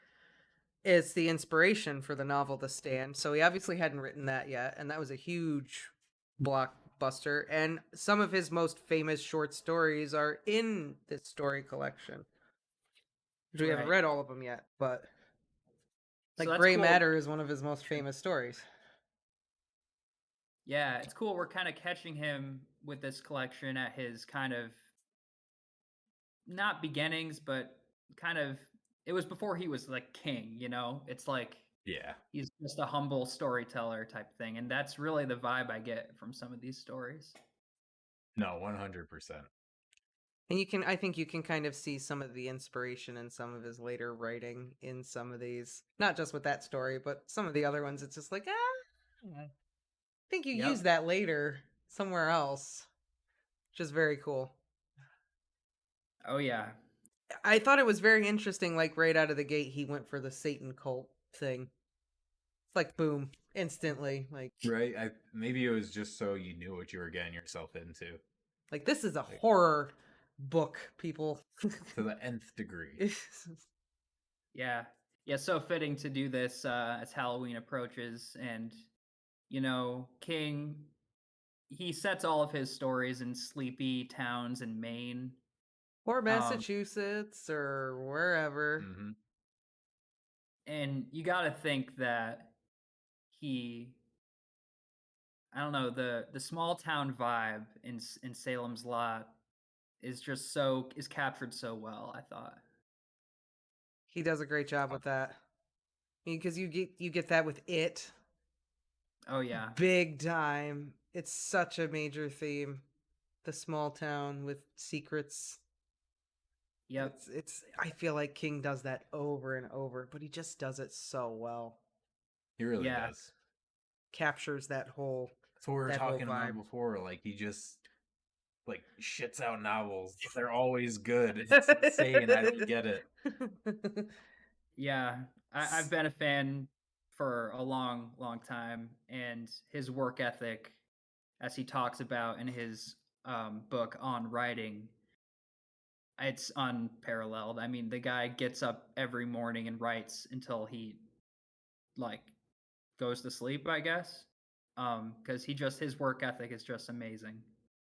I know we were talking about that earlier. Like, I would hate it. hate writing. The man's dedicated. I don't know. So. I feel like it's a little different though, because if you wake up and you're like, I got this story idea. Yeah, he wakes up every day and just like starts writing. Yeah, maybe some days he's just like, I hate my life. Why am I doing this? Well, I'm sure everybody has good days and bad days. That's probably why all of his stories kind of have this dark side to them. He's just like, God damn it, here we go again. I don't know though, but I mean, we were talking about this before too. Martin could take a little inspiration. Oh, 100%. If he just had half of King's work ethic, man. Right? But I will say, go ahead. Oh, go ahead. No, I was going to ask what the next story was. So if you got something else to say based on this, go for it. Yeah, just really quick, just based off that. I don't know if you guys read the foreword to Night Shift, the little preamble. I did not. So I kind of skimmed it, and I just think this is worth quoting. People ask him the question, "Why do you choose to write about such gruesome subjects?" I usually answer this with another question. Why do you assume that I have a choice? Yes, I did read that part, and Very yeah, interesting. Very he cool. made a very good point in there about that. I forget what he compares it to, but it was I know the way he put it. It really puts into light how he thinks and how he writes. Like horror's just in his blood, basically. Yeah. It's how it is with some people. Yeah, Look at Poe. Yeah. that's true. That's Yeah. There is very little that Poe wrote that's not, at the very least, depressing. yeah. I guess it You all know? depends on your personal view of things, you know. But I mean, he Some writes about people- dark stuff, but it's also a lot of like triumph of the spirit stuff in there and just yeah. inspirational things. But yeah, I mean, I feel like you gotta write what you gotta write. He just happens to gotta write that. Yeah. It's just what's in his brain. Yeah, and it'd be interesting to keep a tally as we go through this collection of which stories have like a really dark ending and then just like a kind of dark ending, you know? Like which Yeah. ones I just think that might be I don't know, might be fun. I mean, I'm totally for it. Yeah, we could do that. Something else, you know, the whole time I was going through this book, well, this story, do you think that everything that happened to him actually happened? Or do you think it was just a descent into madness? Is there actually a curse? Was there actually a worm? Or in the end, where he talks about he was the one who did all this, you know, he killed his best friend. Do you think there's something with the house? You know, is there like a dark spirit within the house that just makes them go crazy? Right. Yeah, I mean, I think the brilliant thing is that King kind of keeps you guessing on that. Like you can't know for sure whether or not he's just completely off his rocker, or maybe there is a malevolent supernatural thing going on. Yeah. And I mean, madness is just a human condition, right? So it's kind of just whatever comes of madness is really just as real as anything from that person's perspective. That's true. So, But of course, it's happening inside of your head. But does that make it any less real? Well, I hope not, because there's a worm coming through the floor right now. yeah, and I looked up the De Vermis mysteries, and I think it was like a fictional tome. I have to look at it again. I think it was created by one of Lovecraft's disciples. That's what I think I read. One of Lovecraft's proteges came up with it, and then that's kind of where that came from. I forgot the guy's name. I looked it up earlier. Oh, okay. That's kind of a cool throwback. Yeah. Kind of a little nod. 'Cause this did have a Lovecraftian kind of appeal to it. 100%. I mean, giant word like Cthulhu's. Yeah.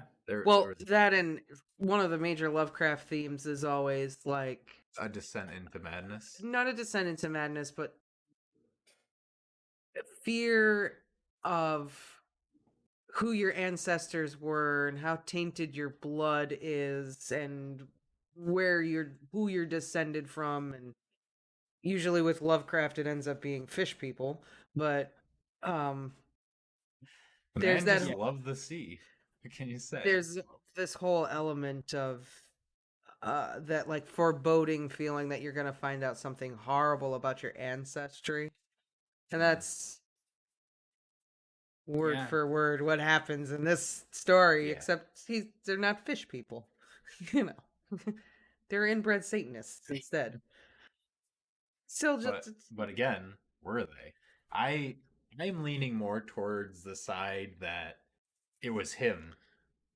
He killed McCann, everything was happening within his head. I say there is like a dark spirit on the house. I agree with that. But it was But I the think spirit that it was, drove him yes, nuts. I think he went into madness. Kind of like The Shining a So little the bit. whole Yeah. worm thing and the skull thing, he just hallucinated, basically. Yeah. Hmm. I mean, who knows, right? And like you said, The Shining is a great. I just thought of that too because from the outside looking in, it's like man kills his family, end of story. Right, he had But when you cabin fever or whatever. right, but I mean, when you look at the clues, like this happened to every caretaker there. Weird stuff happens and that you can't explain. Mhm. And yeah, I mean, also I loved your point, Alexis, about the whole heritage thing. Like blood, like what is your are you bound by your destiny of your DNA type thing? Like I think that's a primal fear for a lot of people because I mean genetics is just you can't get away from it, right? So Yeah. Yeah. that's kind of a scary thought, don't you think? Oh yeah. Will you But suffer the sins of your father type thing? Yeah. Will you repeat the sins of your family? Are you preordained to be this way because your family was this way? It's a big Will it's you a big start an incest cult? Who knows? On that note, should we shift to the graveyard The shift? graveyard shift. I loved this one. I like this really one, loved too. this one. This one was Really? wild. I did. I really liked this one a lot. I was just like, "Oh, mutated rats in the basement. It's awesome." Right. The second our main character says that line where he looks at the foreman and he sees a connection with the rats. He feels like a chill, like a premonition when he looks at the foreman. I'm just like, oh, something's gonna happen to that foreman. He's the one. Someone dies in a Stephen King story. It's gonna be that That's guy. him. I don't know. oh yeah, yeah.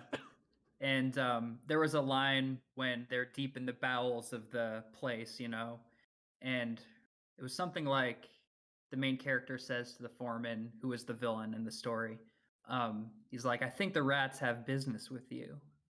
Yeah. Right, something like that. And that's when the guy who's kind of keeping a cool face before that. That's when you see his sanity start to crumble. Like he's like, "Okay, wait, we got to get out of here." And Yeah. then Hall, the main character, is like, "No, we're not leaving. We're not done yet. We're not done here."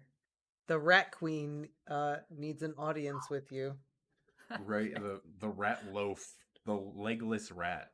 The legless rat worm. Blind rat. Yeah, it was like I just pictured it like just a gigantic, like circular. Yeah, Weird basically just like your Pushins. That's kind of how I pictured it. It's just this round loaf and then a head, and that's about it. Like got the tail. Why do you do that to Pusheen?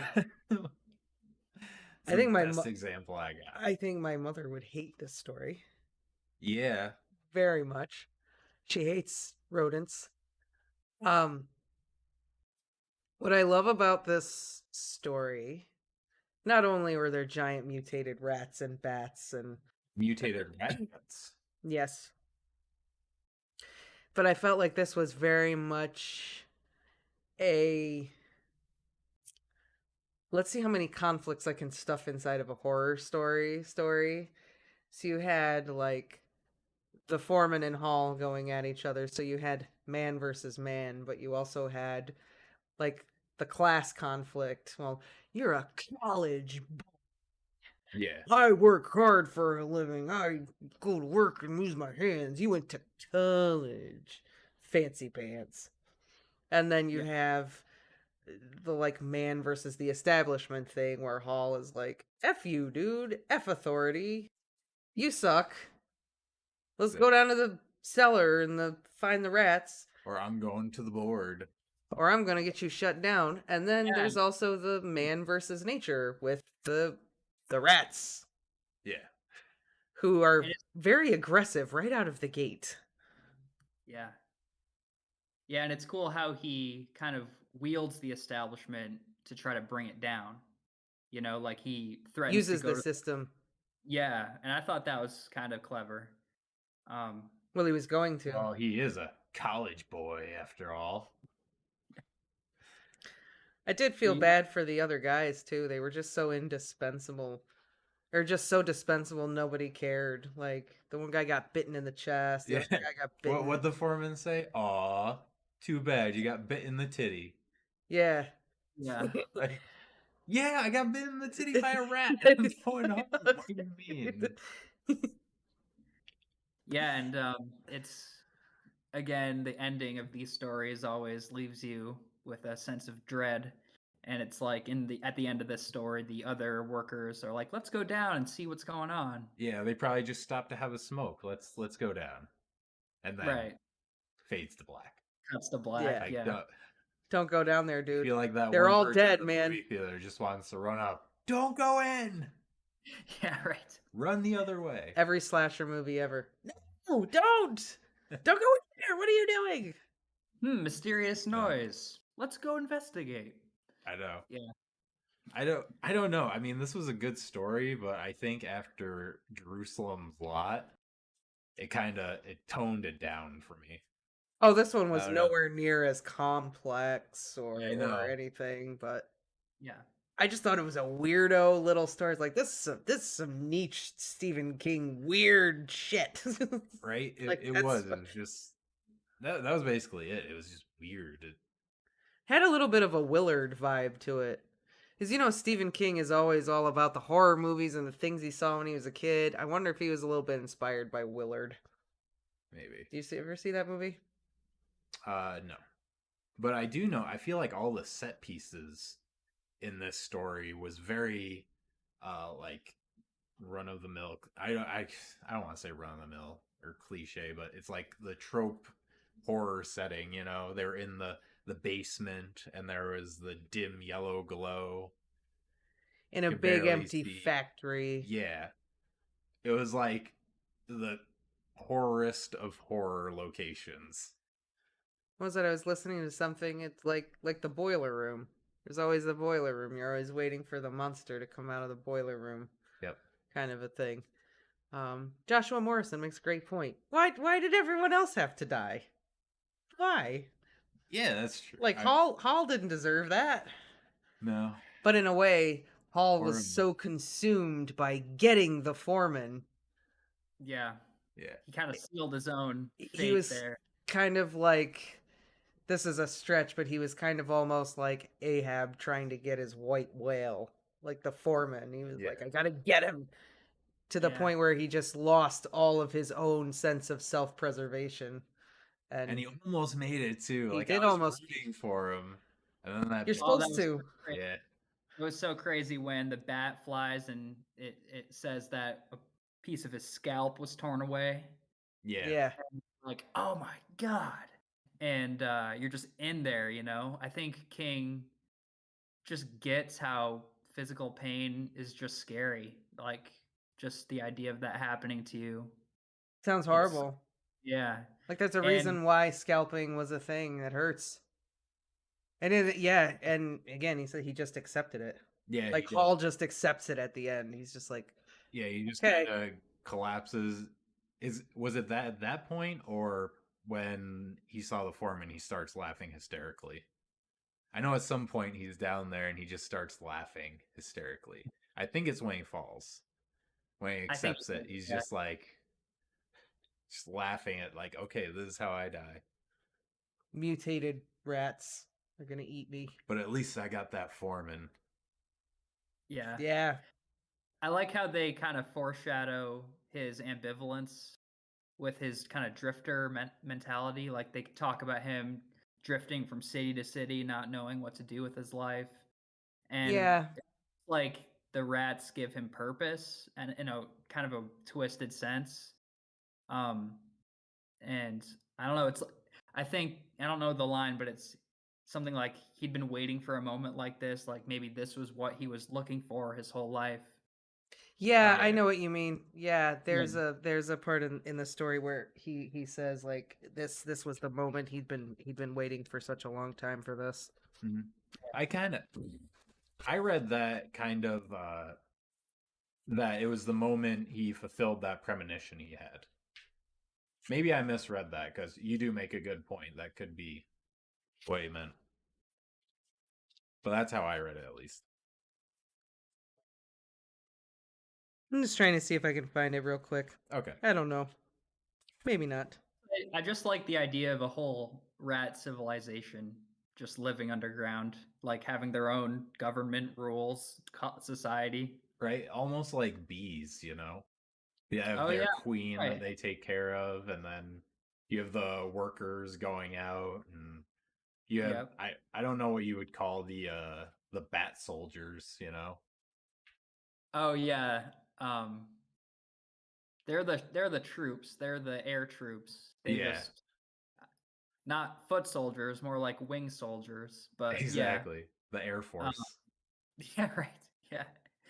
Um, yeah, and I would almost just love to see a story written by anybody about just rats just taking over, just emerging from the underground and Well, that's that almost like, movie. That's oh, go kind of what ahead. happens in that movie Willard. So Oh, is really? that the movie with Crispin Glover? That is Or is that it's the a remake? that's the remake. Okay. Okay, because I've seen that. That's the one I've seen. I actually really liked it. It's basically like this guy who can control rats Mhm.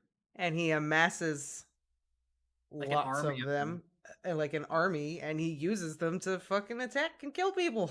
Like, Yeah. and he has this one rat named Ben who Well, is first there's Socrates. There's one called Socrates, at least in yep, their remake. yep. There's one Socrates that he like talks to and stuff. He's And white. He's very like yeah, much like Snowball in Animal Farm. He's like white and innocent and pure and and then Ben the usurper comes along and he creates this whole like power structure in his own mind of the rats. And it's just pretty fascinating. Like Ben it's murdered just him on the Trident.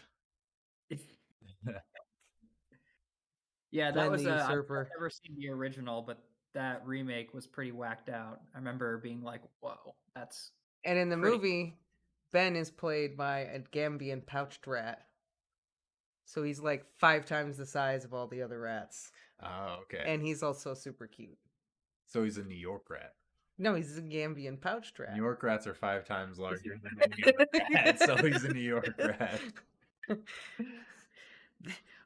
Yeah, yeah, maybe. Yeah, the Did you New not York. see that video of the rat stealing the pizza? Yes, I did. They are huge. They are Right. huge. That's the That's thing. true. Like when you see stuff like that, you think like, maybe Stephen King isn't too far off Yeah, with the you rats. don't. Right. Yeah, maybe not. Wasn't there always a myth that underground in New York City there's like alligators and stuff? Yeah, Oh, red yeah. sewers. Yeah. Yep. Listen, Maybe. Yeah. when I went to New York City for the first time and I saw the rats, I told my mom that I wanted to go down there and pet the cute fuzzy mice. And my mother lost her mind on me. She freaked out. I didn't know. I was like 6. I didn't know. No. I don't know. I think one of the great parts about this story is I think the most horrifying thing is to think about your death at the hands of rats. Like literally death by 1,000 nips. Yeah, it's pretty. And claws. They have little claws Yeah. too, so they're like crawling on you, and their teeth are like they don't have like cat teeth or wolf teeth. They have rodent teeth. Like, oh Yeah, that's what I mean. Like King kicks this off this book with kind of the fear of, well, I guess destiny. Yeah. Right. Do you have free will? Are you in control of your life? Or is there some strange force pulling you in in a a direction? right. And kind of touches on madness and sanity a little bit. Which also Depending on how freaks people out. depending on how you read it, Yep. It makes you think like, well, did that happen? Yeah. Did what I see happen really happen, or was it something else? Mm-hmm. And then this, it's like the physical pain. The visceral, Yeah. physical horror of being eaten alive by Like, you rodents. touched mental in the last one. This one was all about like visual and physical. Like, Plus, Yeah, I and think most it's of wide the appeal entirety- too, because a lot of people really don't like rodents and they're gross and blah blah blah. that's what I mean. Yeah. Yeah, and also this one was entirely plausible.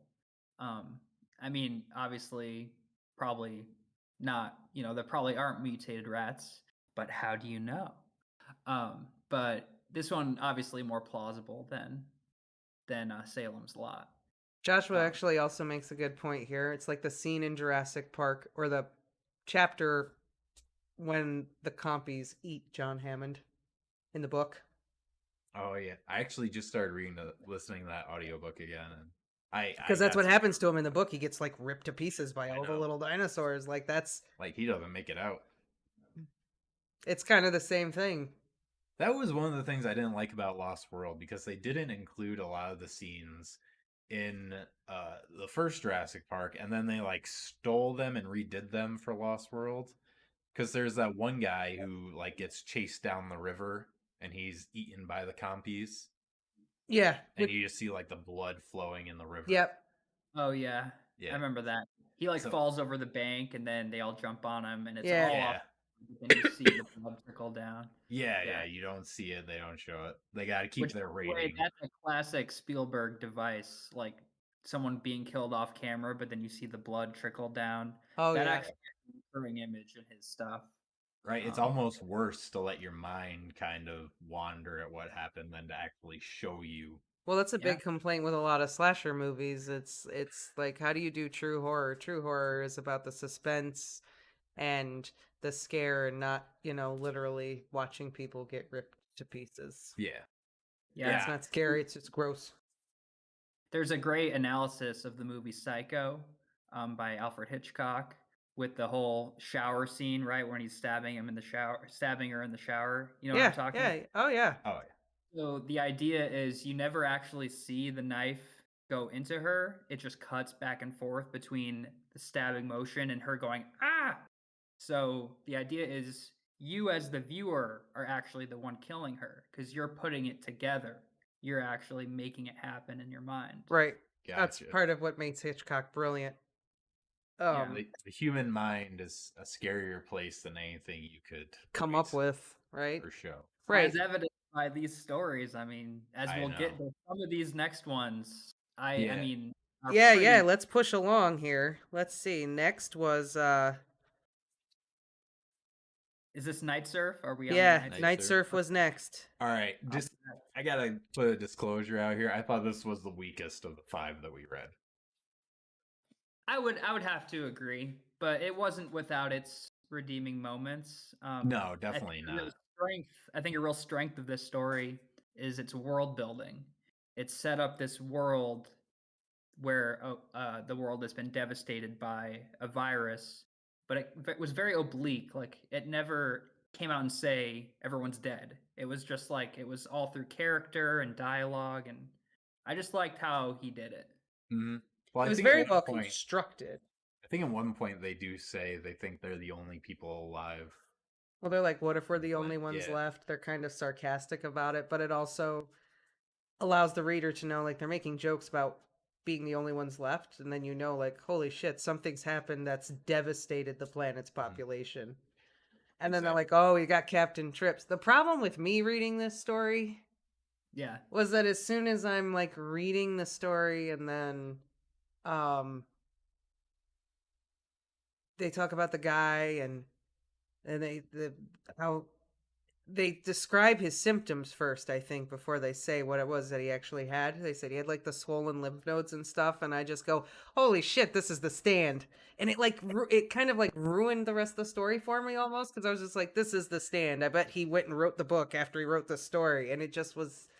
And sure Yeah. enough, that's how. That was just it. And because then like 2-3 lines later, there's like, yeah, he's got Captain Trips, all right. And I'm like, yep, this is The Stand. This is like a little snapshot of what the Stand is. Because the main character I feel like the main character kind of reminded me of one of the characters in the book.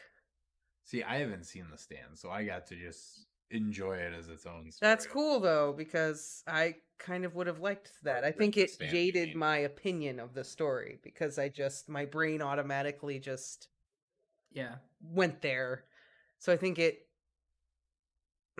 don't want to say it ruined the story for me, but it definitely didn't give me, I think, what King probably intended originally with the story. I think this story, if you wanted like the purest of horror from this story, you should have read it in like April of 2020. You know, just when the pandemic's getting started and you're not quite sure, because that's kind of, it was like, this is what COVID may have been. Could have been. Yeah. Could still be. Could still be. I was working at a video store, like a classic rent-a-movie place when COVID hit, and so many virus movies were rented in like the first week or two.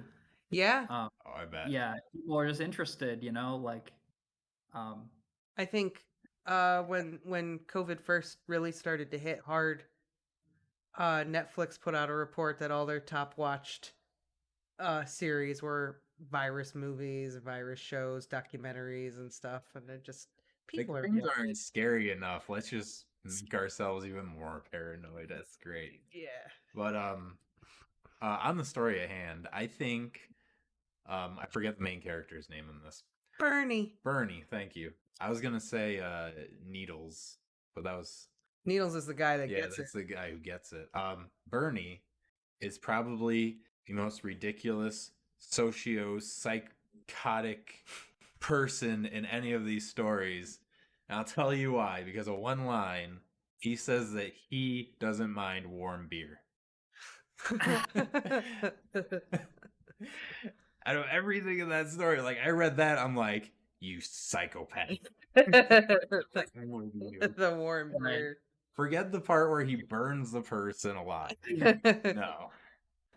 Yeah, and he secretly hates all his friends and stuff. It's like, no, warm beer, you're insane. Warm beer, I don't mind it. Beer is beer. No, it isn't. Oh, it wasn't the fact that he was totally horrible to his girlfriend, Susie. I know, yeah. Yeah, I know. Oh man, that was just so weird. Poor Susie. She's so helpless. And he was so mean. He really was. He was such a dick. Well, didn't she go and like She did like let out some aggression though, because she beat the crap out of the other guy. Yeah. She got like hostile. And that also kind of led me to thinking about these characters in The Stand and potentially where they would end up in The Stand based on how they behaved in the story. So like I'm reading the story and I'm like, you'd go see Mother Abigail. You would be hitting up Randall Flagg right now. Like That's a really cool way to look at it. Yeah. I like that. If I were to put Susie in The Stand, I would put her like starting out with like Stu and who's the guy that's the pop star? There's a pop star character. I can't remember what his name is. I always liked Trash Can Man. I always liked Trash Can Man too. Trash Can Man was awesome. He was one of my favorites. Oh yeah. But I picture Susie like starting out with Fran and Stu and the gang, and then like slowly over time being like, you guys always step on me. Everyone in my whole life has always stepped on me. Screw you guys. And I see her going to Las Vegas. Randall Flagg. Yeah. Yeah. Who is a great character. Randall Flagg is awesome. Talk about characters. Like he shows up in a lot of King's work. Randall Flagg? Yeah, he does. Yeah. And yeah, just like last thoughts on this. Totally agree. This is a poor Evan has been like, who's Randall Flagg? Who's Mother Abigail? Jealous press. That you gotta press. Know. Hold it down. There you go.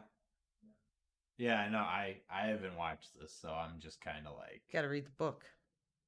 Or I keep saying it's a hefty watch. I think it's 1,000 pages. It's huge. Yeah. It is? It's big like it. It's huge. Might even be But it's longer than it. considered- I'll have I to think it is find some considered time to as, read it at some like, point. best. Yeah, you're right. It's considered like one of his greatest works. Oh, I've heard of it. I know. But like I said, I never read it. really got into Stephen King. This book is kind of changing my mind. I liked The Stand. I liked it more than The Stand. It is epic. Totally epic. But I think that's just because there's certain characters in The Stand where I'm like, it's kind of like reading A Song of Ice and Fire, where I get a chapter and I'm like, oh, it's from this character's point of view. Okay, here we go. So, Like Fran bored the shit out of me. so this story is kind of like the stand reading. Kind of. Yeah, this is definitely a dry run for The Stand. It's pretty clear. That makes sense. But it's definitely a cool concept and kind of timely to read now. Yeah. Yeah. And I mean, I was definitely hooked by the opening line of this story. This is classic, like, get 'em hooked stuff. After the guy was dead and the smell of his burning flesh was off the air, we all went back down to the beach. I know, that's what got me at the beginning of this story was like it starts out with the guy's burning flesh, the smell,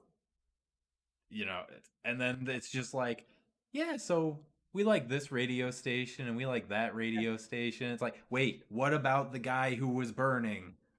Yeah. I need to know. And yeah, it's just straight up sociopaths, man. Yeah. Like they were messed up before the pandemic. You don't think it was the pandemic that screwed them up? You don't think so? Well, I mean, we did find out that they have it. Well, yeah, that's true. Yeah. That's true. So the next story was I Am the Doorway. I Am the Doorway. This one was a weird one. This was a funky story. I thoroughly enjoyed this story. I knew you were going to really like this one. I was like, Noel's going to like this one. This one's out there. It's trippy. It's weird. He's going to like this one. Yeah, this was right up my alley. Yeah. It's got sci-fi. It's got crazy outer space expeditions that go wrong. And the astronaut brings back a mutagen of some kind back with him. And classic body horror stuff where your body actually starts betraying you. I mean, just awesome and a killer ending. Oh yeah. But I think this might be the best ending out of It's starting again. Yeah, it's starting again. It's worth quoting. Yeah, the last line of the story is worth quoting because it's just awesome. Yeah, what is it? Here it is. There's a perfect circle of golden eyes on my chest. Yeah. I don't expect to have any trouble putting the shotgun into my mouth or pulling the trigger. It started again 3 weeks ago, you see. There's a perfect circle of 12 golden eyes on my chest. Yeah, this perfect ending right there. It was so good. Yeah. The whole thing with the hands and how he wraps them up and they're itchy and there's this whole mummy wrapping myself up transformation. Sees normal things, these alien grotesque objects that they have to just destroy. And I wasn't 100% sure, like, the only thing that threw me off was that they had, like, these supernatural powers, I guess. Yeah, like he called the lightning down on that guy.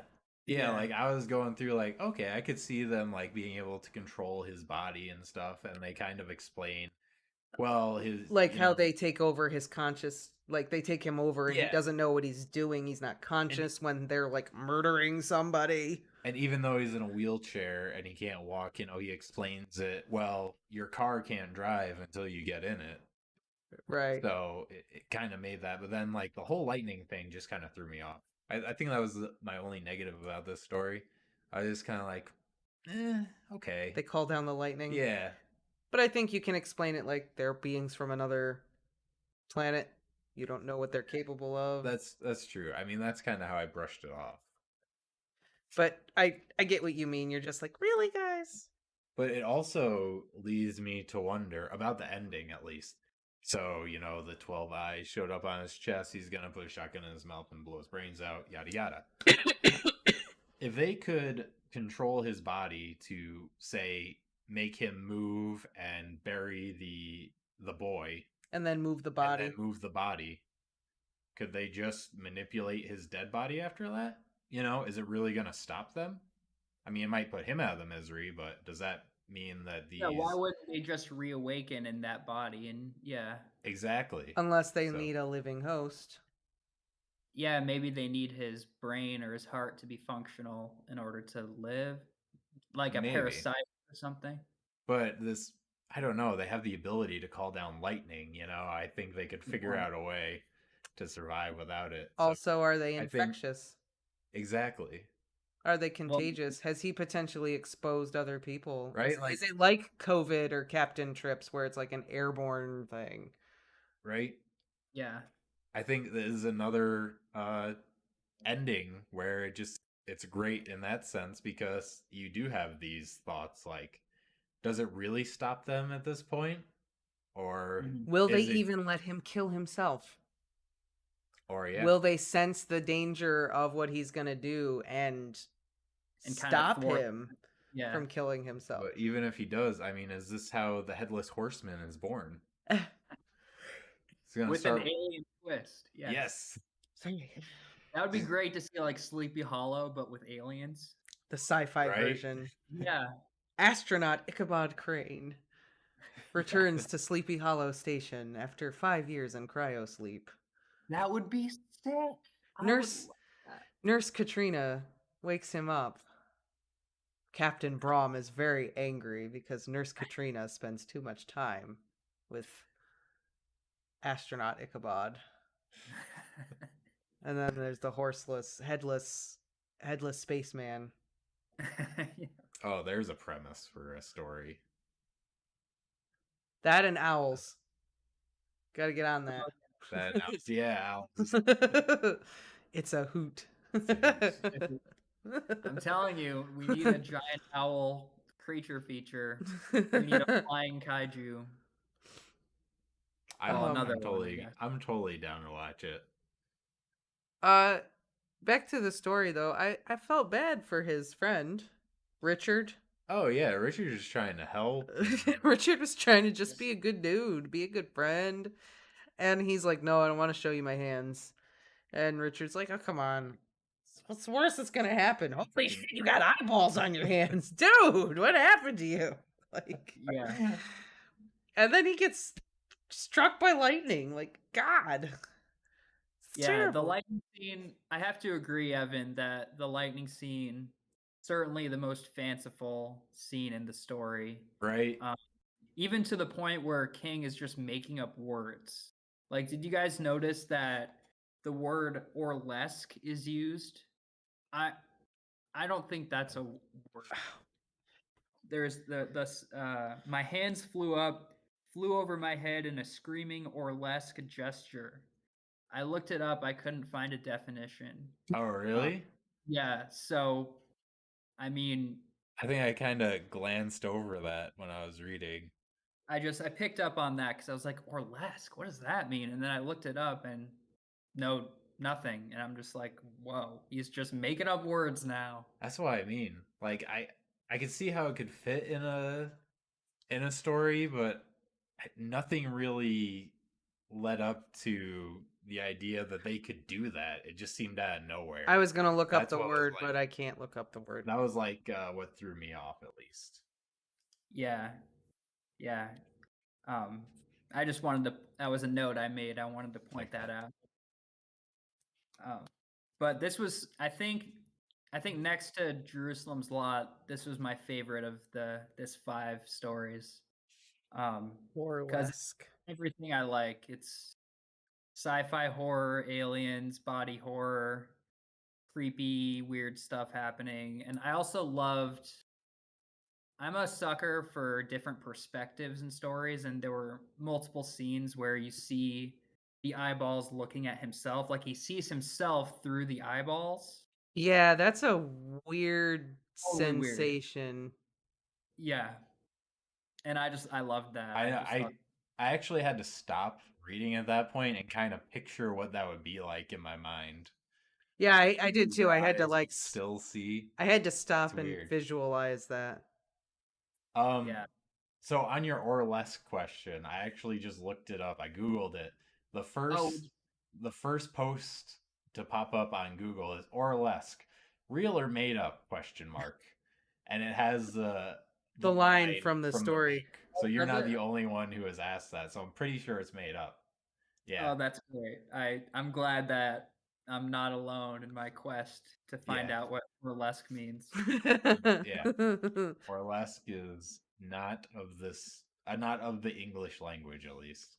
Yeah, I mean, It reminds me of like Count Orloff. Like Orloff. Loft? No, not from A Series of Unfortunate from Events. Nosferatu. Yeah, the yeah. The original Nosferatu. Nosferatu. Like that's like the first thing that popped into my head, but I'm like, I don't know if that's the connection. It could be, but I don't know. Maybe. I mean, how do you make up a word? I guess it's a fun exercise to try. I mean, Shakespeare did it a lot. Yeah. Yeah, didn't he? What was it he invented? He invented like 400 words. Snoop Dogg invented words too. So did J.K. Rowling. And James Joyce. Finnegan's Wake is full of Like nonsense made up words.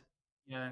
Lewis Carroll, read any of his poems? Holy moly. The Jabberwocky? Jesus. Yeah, that's a crazy story. So maybe King was just trying to start something with Orlesque.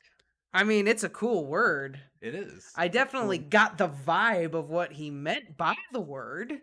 That's the coolest part, is like somehow you know what he meant, but it's like, what? Yeah. But what does it mean? Yeah. That's what I mean. Like I understood everything and I didn't catch it. So I don't know. Right. It worked somehow. It definitely did. Yeah. So this was. I mean, I enjoyed this story because it was just out there. It felt like a Twilight Zone episode. Is really what the vibe I got from it. Like, this is wild. This was good. And then we step into is the Mangler the next? The Mangler. Yes. This totally opposite direction. Yeah. This one was very like noir mystery. And more Satan. Crazy. Yeah. I mean, we're talking about a laundry machine that's possessed and kills people. Right. Yeah. Yeah. And folds them. Yeah. Like sucks you in, squishes you with hot rollers, and folds you. He describes the first lady who's killed by this machine is taken away in a laundry basket. Yeah. It reminded me, not only was that horrifying, but it does remind me of this scene, and I don't think it's because I've been binging information lately, but there is a scene at the very beginning of Freddy versus Jason where Jason stabs this dude he's laying face down on the bed. He stabs the dude with the machete in the back, and then he takes the mattress and folds it so that the guy like folds backwards in half so that his calves are touching the back of his head. And that's like all I could think of was just, oh my god, and I just pictured that like, yeah. Wow, that's wow, yeah. Oh yeah, the just terrible way to go. What horrible. Yeah, I did relate this a little bit to Harry Potter though. Oh yeah. What about it? What Harry Potter have you been reading? King seems to have done some research through the character of Professor Jackson, right? Okay. Yeah. And he talks about the demons, right? The holy magic and the dark magic and the demons, and he mentions the Hand of Glory, Mhm. Okay, now I know where you're. And all I could think about was Malfoy with the Hand of Hand of Glory. Glory. Yeah. And he says, it doesn't necessarily have to be a dead person's hand. It's also belladonna, this herb or whatever else. But he talks about all this stuff, and it just reminded me of all of that Anglo-Saxon European witchcraft slash medicinal healing that Rowling incorporates into her novels. Because I'm like, that's totally where she got that from. That's totally where she got the Hand of Glory from. That was some medieval reference that she pulled, and she took that, and that is what that is. Yeah. And Yeah. so it had that magic element to it. Totally. But not necessarily the Harry Potter vibe. No, Magic. definitely not. It had more of the Exorcist vibe. And apparently, this isn't the only machine that's possessed. There was a possessed There- refrigerator. Yes. Yeah. Like, Yeah. Go ahead. and it really makes you, and then going back, like, this just makes you think, like, what could kill you? Like, especially now in a world of, like, machines taking over.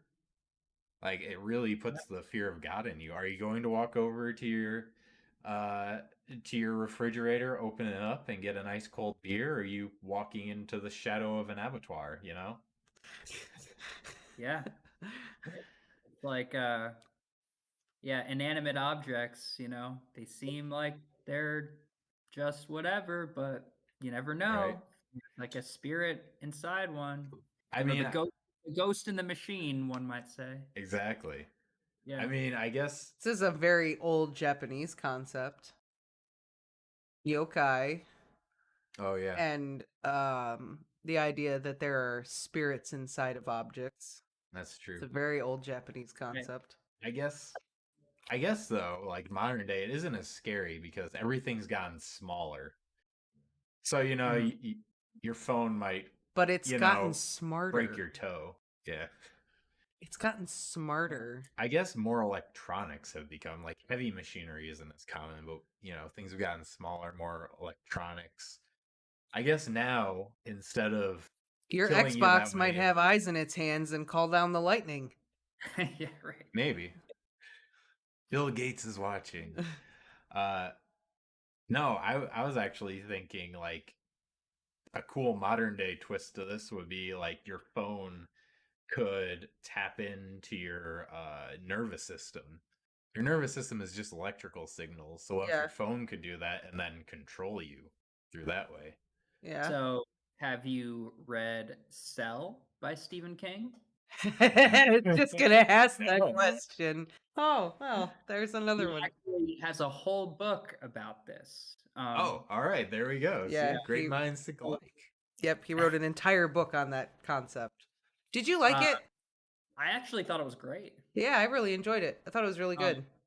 Cool concept. So basically, for those who don't know, it's like la-di-da, everything's great, and then all of a sudden, this pulse just goes through every cell phone on the world, and whoever happens to be on their phone at the time gets pulsed and basically becomes brain-dead zombies.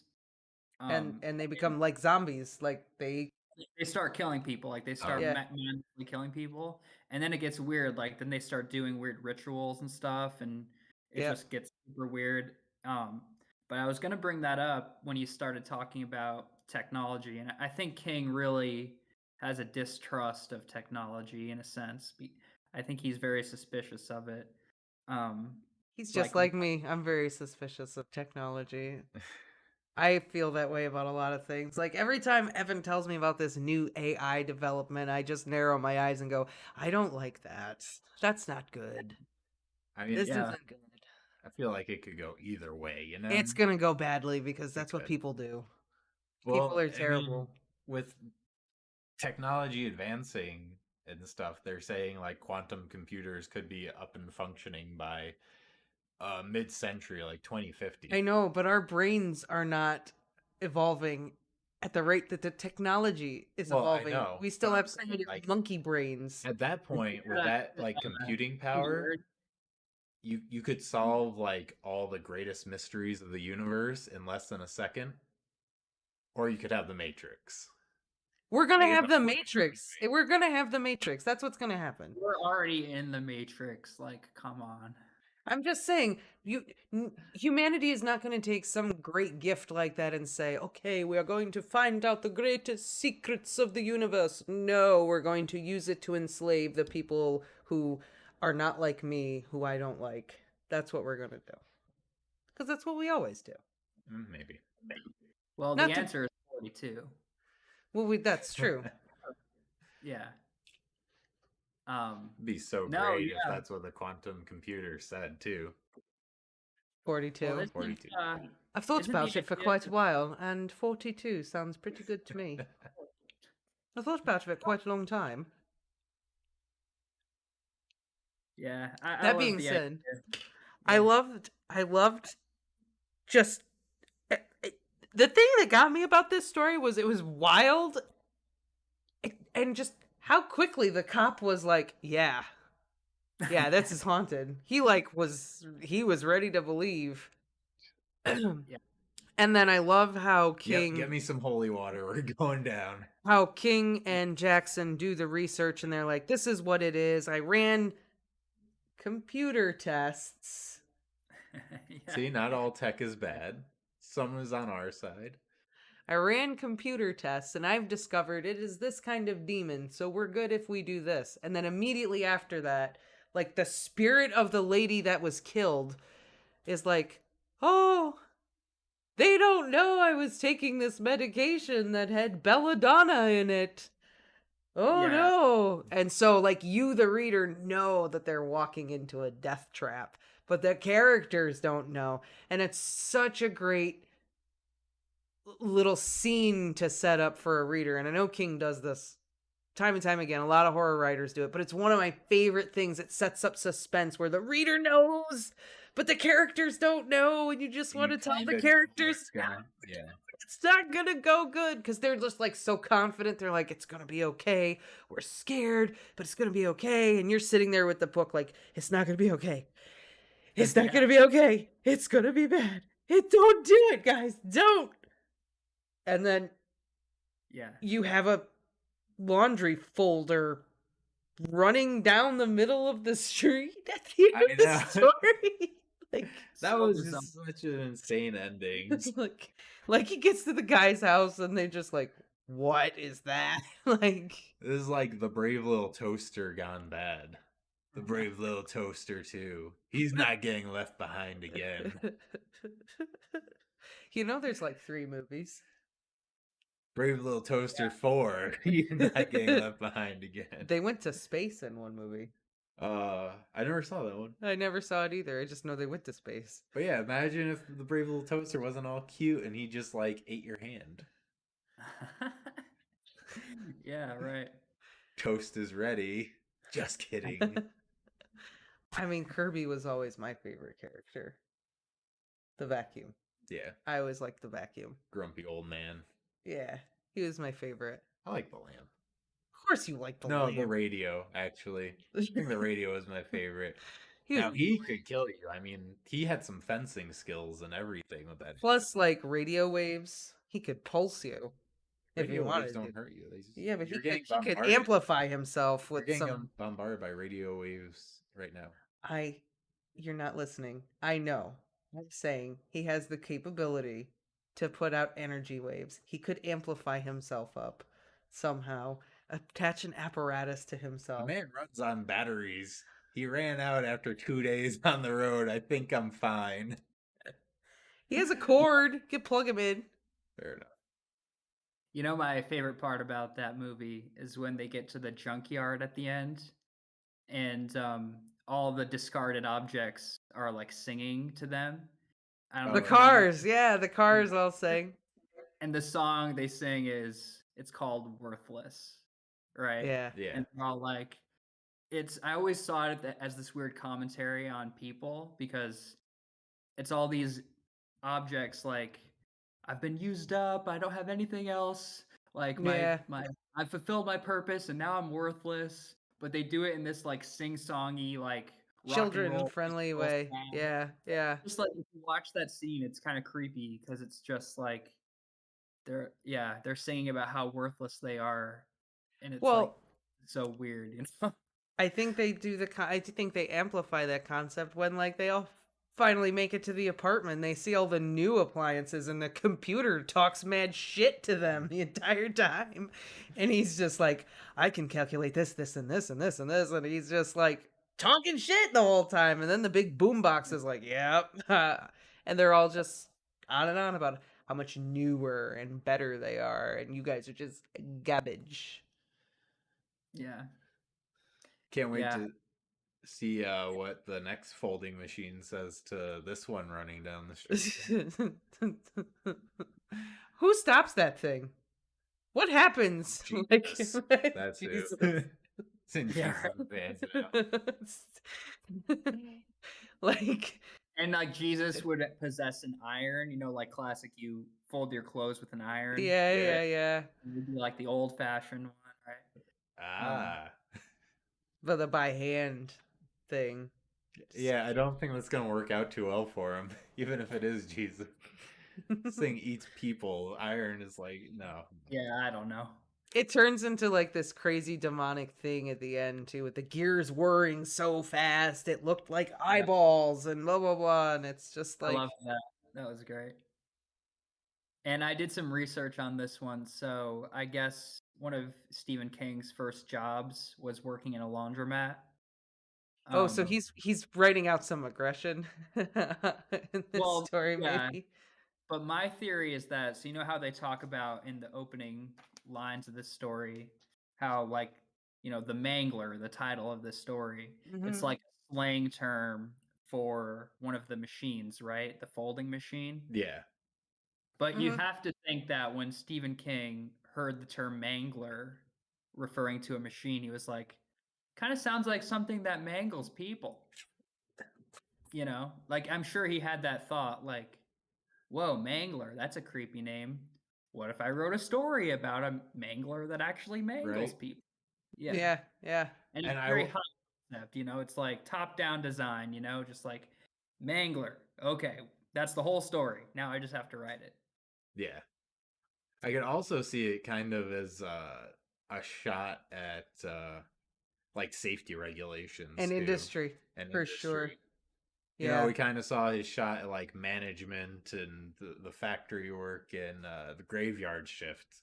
And now we kind of see another shot at it. With here. like OSHA and safety standards. Yeah. Yeah. Because the assumption is like, oh, it's old, it's broken down. I'm sure they didn't follow safety regulations and blah blah blah. Because this stuff happens all the time, and Yeah. and then they're like, no, actually, this one is possessed by an ancient evil demon. Yeah. Like even today, it still happens. I remember when I was working at my last job, it was factory work, and there was reports of someone else at a different plant that that died because they got caught up in a machine. Oh man. So even to this day, the Mangler may be real. I mean, they talk about it in The Office a lot. Michael always wants to use the baler, Oh, yeah. and Daryl's always like, no, you'll kill someone. You can't use this. You are not certified to use this. You lose an arm in here. It'll suck you in. Stop. Which actually is a lie. You don't need to be certified because I used to use a baler all the time too. Yes, but you're talking to Michael. That's true. Like, I'm just saying. and he wants to crush stuff. So, you know.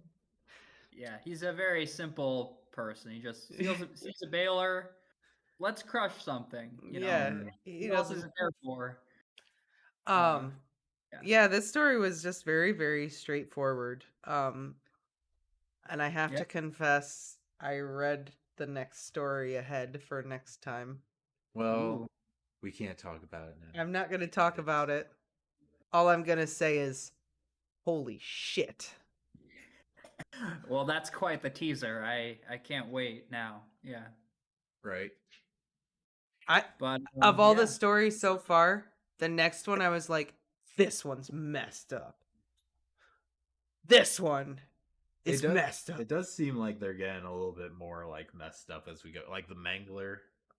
I love like the investigation, the old school like detective style storytelling in this one. I did too. Talking to same. the But, girl. yeah. And... Yep. I love the professor character who did all the research on the demons and the types of possession or whatever, like the different things, you know, Yeah. like the blood of a virgin, the bat's blood, the belly, all these different elements, you know, have to come together. Right. I even and- had like that awkward moment where I felt awkward when he like asked her, "So, you a virgin?" Just smooth, man, real smooth. I promise this is important. Yeah. Yeah. Definitely no other reason I'm asking this. Definitely not. Just we may need a sacrifice. That's all. That's the only reason I have it. Something else cool about this story, just really quick. When the professor is doing his research, he mentions a book called The Golden Bough. Bough. I looked it up. Actually inspired a lot of things that came after it, like Joseph Campbell's Hero of a Thousand Faces was inspired by this Golden Bough book, which I guess is basically a general book of magic and that kind of magic with a K, you know, like real magic. And I kind of briefly looked at the Wikipedia page for the Golden Bough. You guys should check it out because there's some cool stuff in there. That's cool. Yeah, I'd definitely be interested. I'll check it out. Yeah. That definitely sounds interesting. And I just think it's more evidence that King is just an occultist at heart, you know? Like he just loves this esoteric, weird stuff, you know? And I just think it's cool that he mentions real life examples of it. So like-minded weirdos in our time can look at it and be like, wow, like that's crazy. And I definitely think he's like passionate about it because I think we're talking about the endings and like every ending kind of leaves it open. Like his endings are very ambiguous. Like it ends, but it doesn't really end. Like the story ends, but like continues in your mind because all of these he leaves it up to the reader could keep imagining what would potentially happen next. I think that's like a staple of why people love Stephen King. I mean, I guess I kind of notice it in his other ones, but I think because these are short stories, you really notice it. Right, because you're done reading it in like 20 minutes. Yeah. You know, so you start to and finish. You're just like, no, there's more to the story. I need more. You know. Yeah. The first one, Jerusalem's Lot. Okay, so what happens now? He heard scratching on the wall. Your mind goes and like, is he gonna go down in the basement and find the zombies? Right? Or this the Mangler is just running the streets. Yeah. What's gonna happen now? Yeah. That one just really made me want to know because like the whole Jerusalem's Lot thing, I kind of was like, you could kind of anticipate it, you know, like he's gonna either succumb to whatever is going on or he's gonna get out and go back to Massachusetts, right? This one though, it's just like it's a giant piece of laundry machinery running down the street. What is gonna happen? It is fun to picture. It is. It's kind of hilarious. Waddling down the street. But as this discussion is dwindling to an end, I gotta ask, out of the first 5, which is your favorite? Well, I'm going with my gut, and I'm going with I Am the Doorway, which is just everything. But all right. Jerusalem's Lot is a very close runner-up. Right? All right, so we have 1 for I Am the Doorway. How about you? You go first. I'm thinking. Okay. Jerusalem's Lot. I knew it. It was I loved it. It was an entire story like packed into a small package. It had like the substance of a complete novel length story packed into one. And I love the way it was written with like the letters and everything, and The Mangler was a close second, I will say. The Mangler was a close second, but Jerusalem's Lot pulled ahead just a little bit. And also, it was one that I really couldn't predict. Like, with the Mangler, you kind of, right off the bat, your mind's going to, nah, that thing's possessed. There's something weird. It's Stephen King. It's probably possessed. Or, maybe aliens are taking over it after you just read the last story. But, like, I didn't expect a giant worm. Like, surprise Dune. I'm not ready for that. So, I don't know. Jerusalem's Lot, it takes it. All right. I don't know. I really did like Jerusalem's Lot. A lot. But I think as a zoologist, there is something that just appeals to me in the whole life will find a way and then wreak its revenge upon human beings element of Graveyard Shift. I liked the rats. All right. I liked the whole man versus nature element thing, and nature definitely had the upper hand in the situation and always does. I just enjoyed that quite a lot. Yeah. Okay. All right, so we have But I really did like Jerusalem's one Lot. one quite for a lot. Jerusalem's Lot, one for the Graveyard Shift, and one for I Am the Doorway. One was so good too, though. I Am the Doorway was just such a weird story. We'll keep track. So far out of the 5, we have 3 favorites. The next 5, we'll pick our favorites, and then we'll just. Oh, I already Go know. ahead. I already know that I like the next story better than these first 5. Okay, can't wait now. Ooh.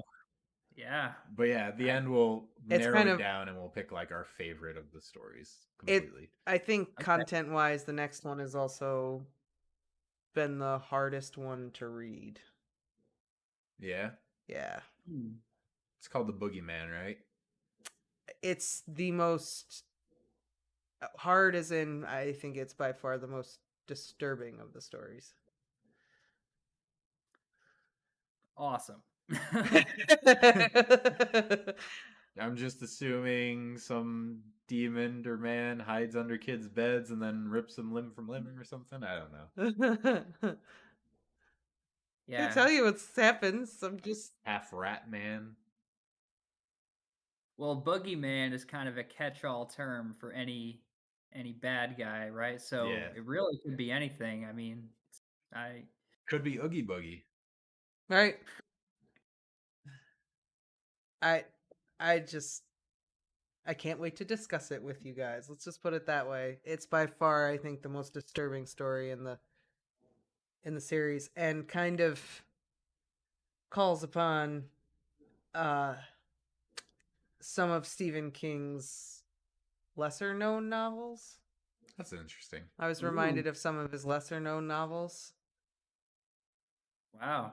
Now I'm pretty intrigued to see what you think about this, but I have to read it. Yes, you do. I'll stop. I'm sorry. I'm trying to get everybody pumped for the next episode.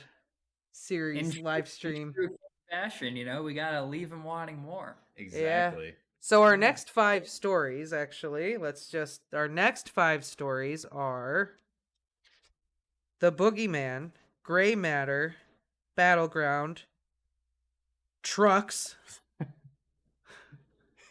You got these very you could kind of guess what everything else is about, and then Trucks. I know Gray Matter is about an alcoholic, but that's all I know. Trucks is the sequel to The Mangler. The Mangler went I will into the wrong say- neighborhood. Get off I will these roads. say that Trucks is a personal favorite of mine. That one I know pretty well. Oh, Yeah. That one Okay. really, when I read this collection as a kid, for some reason, Trucks really stuck with me. So I'll just leave you with that.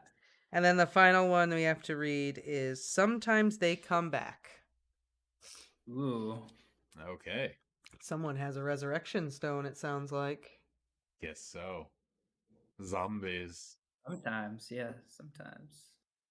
All right, I guess we will reconvene next Thursday at 8:30 Sounds good. to discuss them. Can't wait. Yeah, sounds Me sounds either. yeah, so fun. All right, we'll see you next week. All right. Well, it's great to have this inaugural Halloween edition here of this little fun book club. I'm pretty stoked about this. I think this is really fun. Awesome. Absolutely. Yes, let's do it again. All right. Well, hopefully everyone enjoyed.